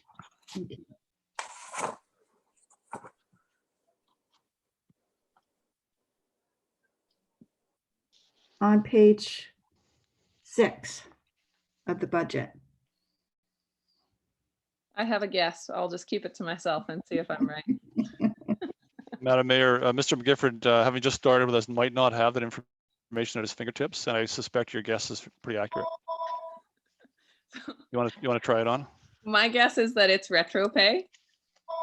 CAO, do you want to comment? I would guess similar, and I can't recall if we paid retro last year. Andrew, do you recall? I do not recall, but I can get that information for our next meeting and confirm that. Thank you. Unless we have We Chief do come in have here. someone on the line here who knows. Yes. Yes, there was retro pay that was paid in 2019. I was right then. I'll just note that. Thank you very much, Councillor Haggard, for the question. Did you have a follow-up to that, or does that answer it? Thank you. Okay, any other questions? Councillor Solda. Yeah, I have a couple, Madam Mayor, regarding gas tax. Because gas is going down, of course, the taxes stay the change, and not everybody's driving anymore. I haven't filled my car for a month, right? So will that change in the future? Like if it keeps going where we can't go out, how is that going to look? Because we rely on gas tax, and do we have any idea, or is it just something I'm throwing out the wind here? And I have other questions. CAO. Maybe. I'm going to defer to Mr. McGifford on that. Yeah. So thank you, CEO, through to Madam Mayor.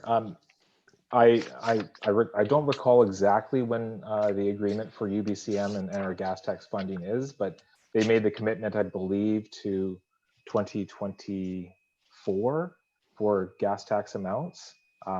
But obviously, with everything that's going on in the world and those commitments, I don't know at this time, but it's something that we can follow up with UBCM to see if there's any risk to those commitments.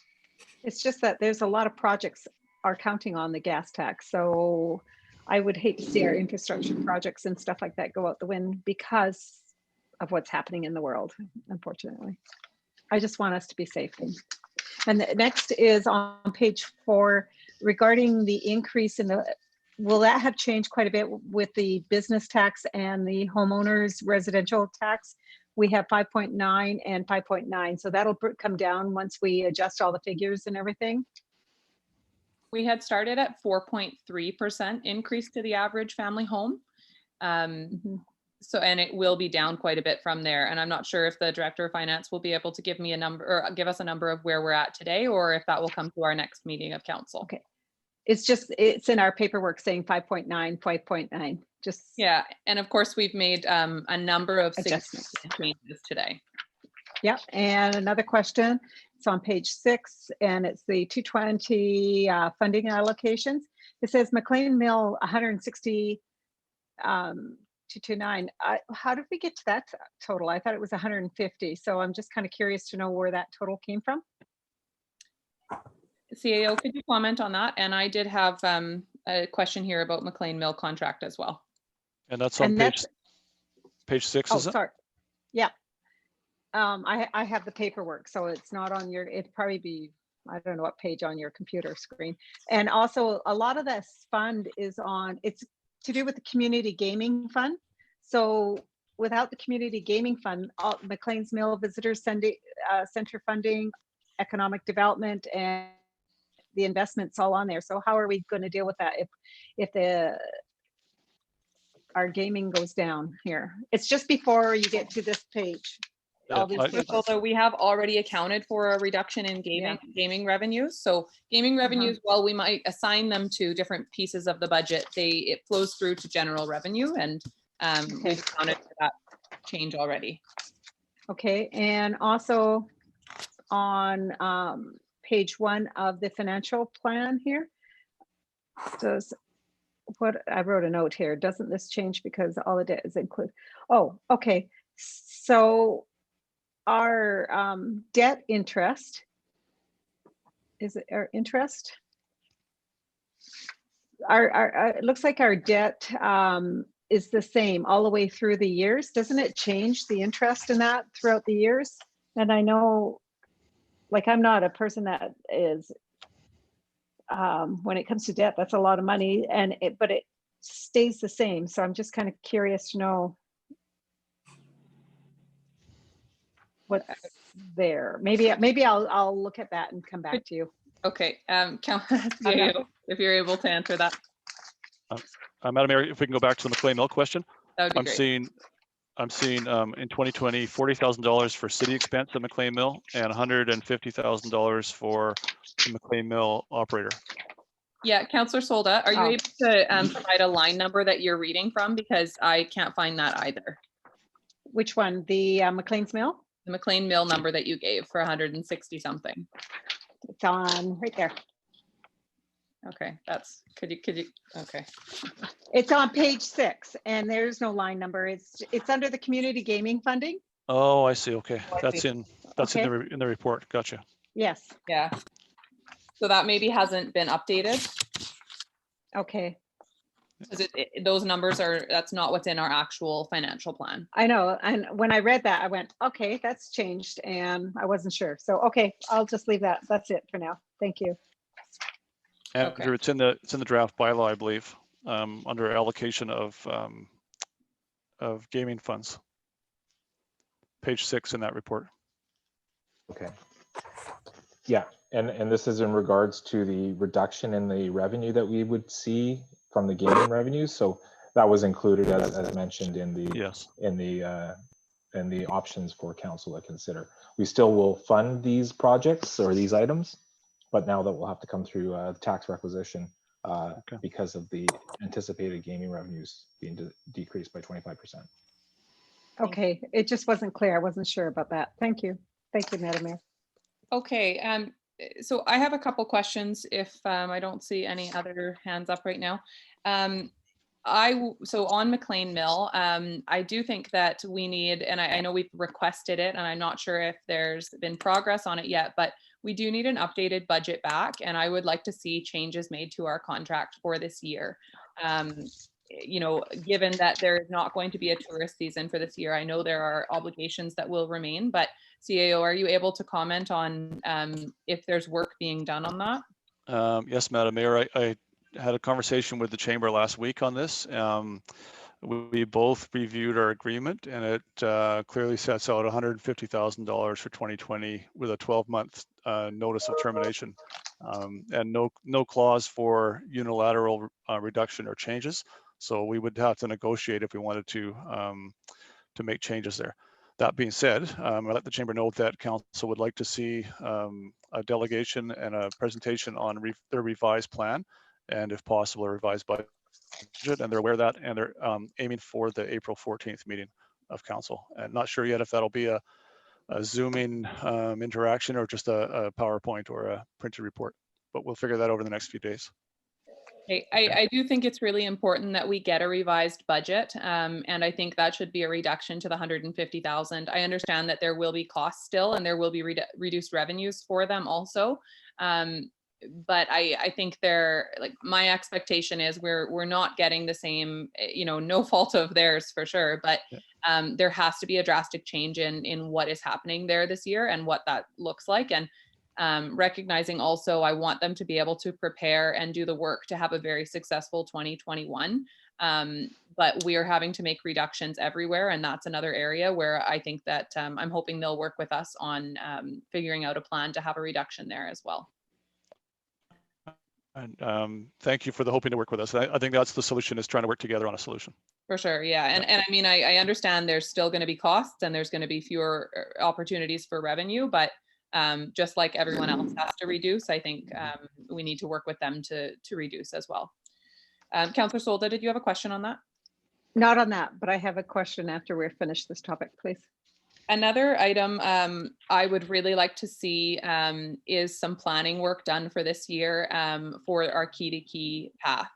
I think that we can look at this year as a catastrophe, in every sense, or we can look at it as an opportunity in a lot of ways. And I think that there's going to be an opportunity for grant funding as a result of, this horrible situation that we're in.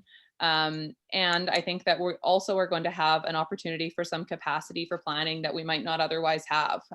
So I would like us to find a way to do some of the planning work for our key to key path so that when grant funding becomes available, we have a shovel ready project. If grant funding were to become available tomorrow for the key to key, we wouldn't get it because we don't have a plan. We don't have agreements in place with property owners. And I would like us to allocate some funds not from taxation, but from one of our reserves, whether that's the, park reserve or, land sale reserve, like seeing that the Arrowview Hotel has come down and we will not need at least the bulk of that $600,000 that's allocated. I would like us to allocate some funds for planning and doing work to get us shovel ready on the key to key project. And I have Councillor Haggard and then Councillor Poon. I agree completely, Madam Mayor. This is going to be an opportunity for us to really plan. And when we are ready to go, we're ready to go. I just want to remind you that we do have over $39,000 left from our surplus funds. So maybe we can designate that for the key to key project planning. Thank you. Yeah, that's one area for sure that we could look at. Councillor Poon. My comment was going to be the same, and I support using the surplus from last year to fund the key to key planning. Thank you. Okay. Are there other comments? Councillor Corbeil.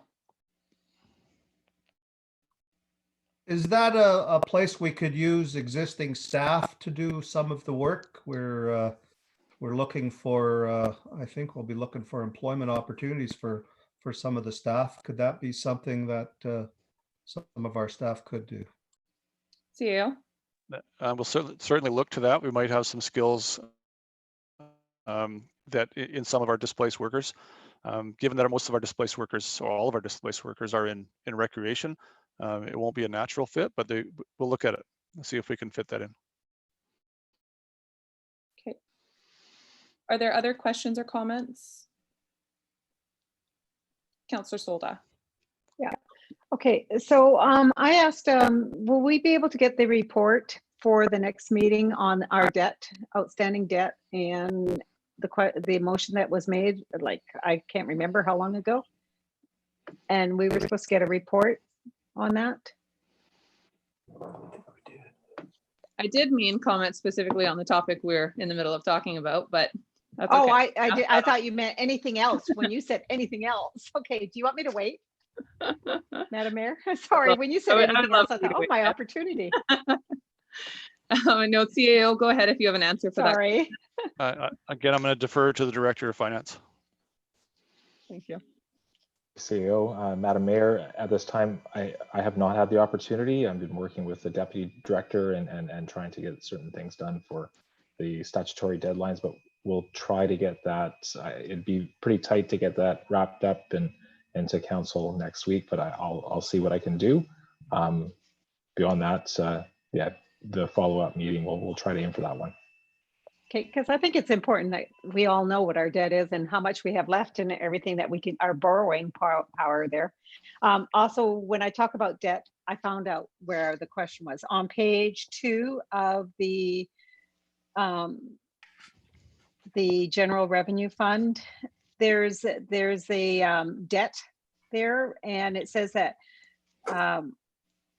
we pay 211,000 plus, and it's all across the board the same amount. So doesn't that figure change at all? And it's that page, guys. But I'm just kind of curious to know, shouldn't it change? Well, I would imagine our debt is in fixed rate loans. So if our debt amount isn't changing, then the cost is not going to be changing. Madam Mayor, that's correct. We usually lock in our debt for 5 or 10 year periods. So that debt that we had for the lagoon will be locked in this spring. And then the assumptions were made based on the interest rates that we had at that time. So that's why you'd see that continued debt payment of the same amount. Oh, okay. I just figured with interest and everything, I didn't realize it was locked. Okay, that's super. Thank you. Thank you. Okay, so back to the key to key. Councillor Solda, any comments on key to key? Okay, thank you. CAO, oh, sorry, go ahead, Councillor Paulson. Just on the key to key project, I'm just wondering if we've had any preliminary, I won't call it feedback, but just preliminary overview from the paper mill or from Western Forest Products, if they're open to discussion, because it'll obviously have to go through their properties, or if that's a discussion that needs to go into much deeper conversation based on your request for funding. CAO, what can you comment on there? Well, I can tell you that obviously our industrial taxpayers are struggling for their financial lives right now, right? Like so many others, and likely key to key pathways not high on their priority list. We do have meetings set over the next few weeks with the 4 major industrial waterfront property owners, and in those meetings we'll be interacting, see how they're doing with this COVID-19 crisis, and what measures the city might consider to help them. And in that conversation, we'll likely say, here's things the city would like to see along the waterfront. And it'll be a very high level initial conversation, I expect. And from there, we'll, depending on how those meetings go, that'll set the tone for how things go going forward.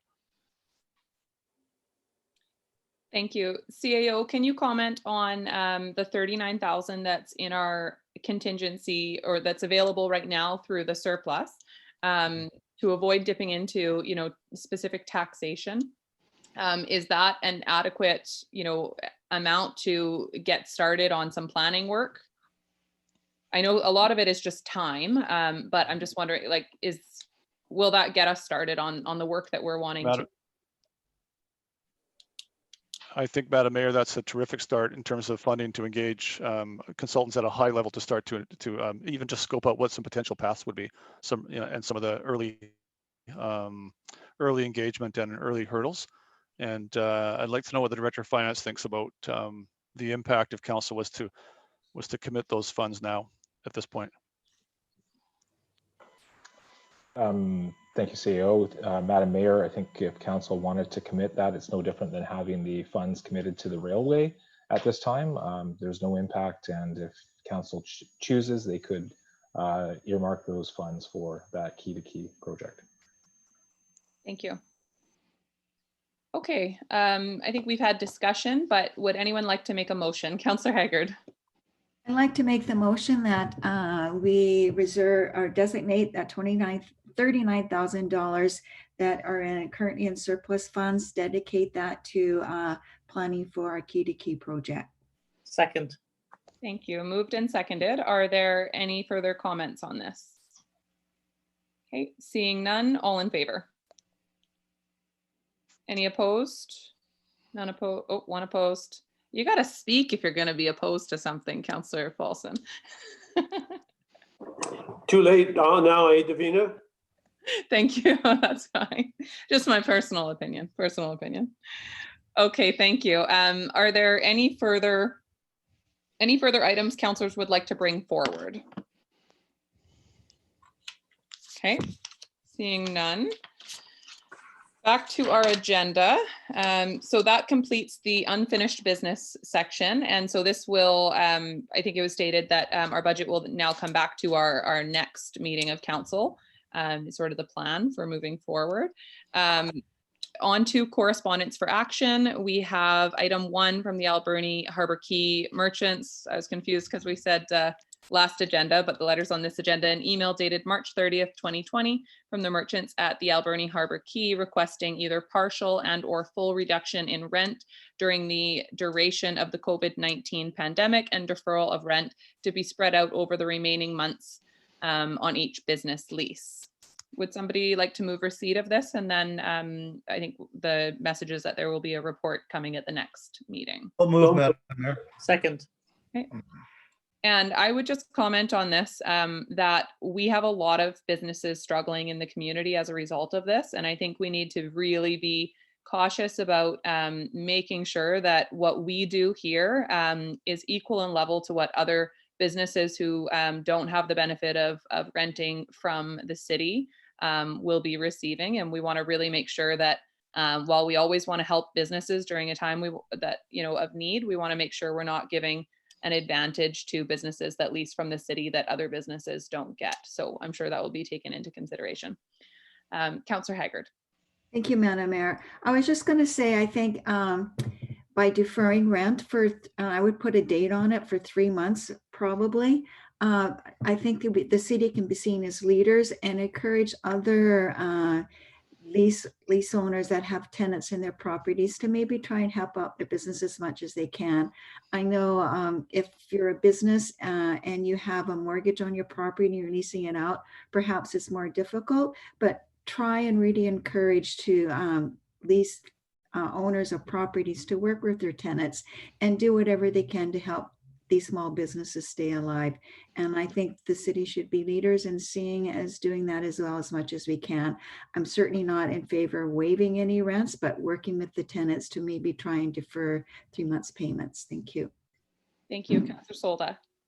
Yeah, Madam Mayor, I've talked to other businesses and they feel the same way. You know, like if the landlords would just defer it, they don't mind paying extra. So if their rent is like $1,500 and if the landlord adds another $200 every month to catch up, they would be happy with that, just to help them out, because there's a lot of mom and pops operations or boutiques, if you want to call it business boutiques, and they can't afford that rent. And I think it's a good idea.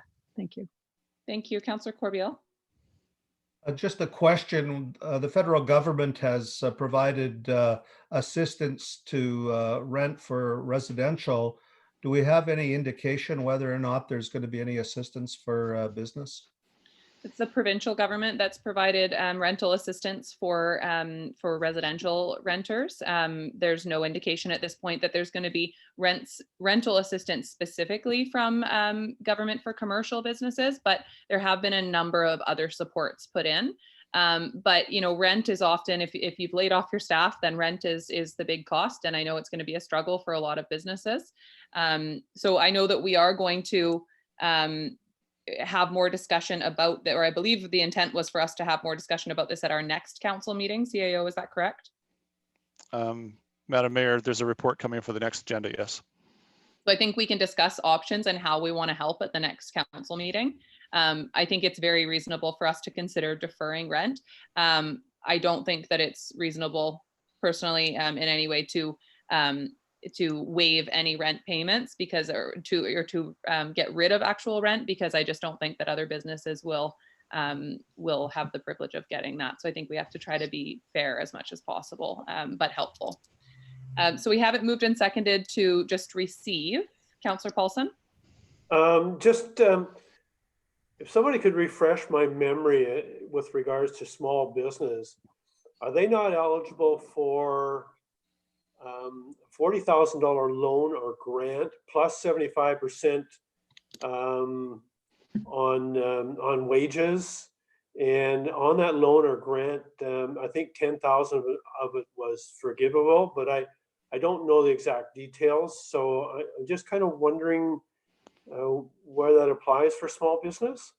That's all correct, but a lot of the details haven't come out yet. So a lot of businesses today don't know if they will qualify for those programs or not, but the government, the federal government, I think is doing a fantastic job of trying to make available funds for businesses, but businesses just don't know yet if they're going to get that support or not. So I have Councillor Poon and then Councillor Haggard and Councillor Solda. Thank you. I'm just wondering how many of the businesses at Harbor Key are closed currently. Do we have that information? Madam Mayor, that I didn't hear that question. It was how many of the businesses at Harbor Key are currently closed? I don't have that information. We can bring it for Monday if you like. Thank you. That'd be great. Councillor Haggard. I was just going to say in response to Councillor Paulson's comment on loans or grants, it is a loan, it's not a grant, it's a $40,000. And when you start reading the fine print, not every small business is going to be eligible. And it is only for operating costs. If you do pay it back before December 22, there is $10,000 that can be forgivable. And as far as the 75% wage subsidy, again, not all small businesses are going to be eligible. So at first glance, it looks great, but when you start reading the fine details, again, not every business is going to be eligible. And I'm thinking that probably some of the businesses Harbor Key are not going to be eligible for this. Thank you. For sure. Councillor Solda. Yeah, I just want to add on that 40,000 because when you're a mom and pop's operation, sometimes the mom and pops are the ones running the business with a part-time or a full-time employee. So if you apply for the position, you have to have, a position, $40,000 loan. You have to have a payroll of 50,000 to 500,000. Most of these mom and pops don't. They reinvest into the business, and their salary for a part-time might not, or a full-time won't exceed anything above 50,000. You also have to have cash. A lot of these little businesses also rely on cash flow and traffic.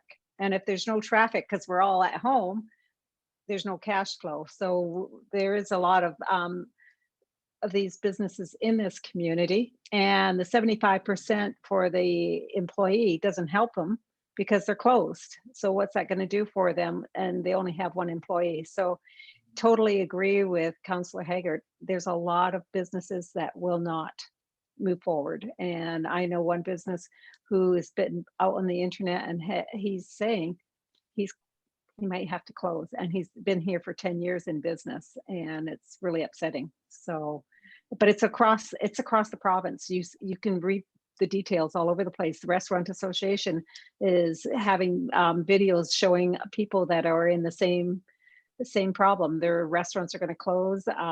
There's even boutiques that are doing the same thing. So no, it's not for all.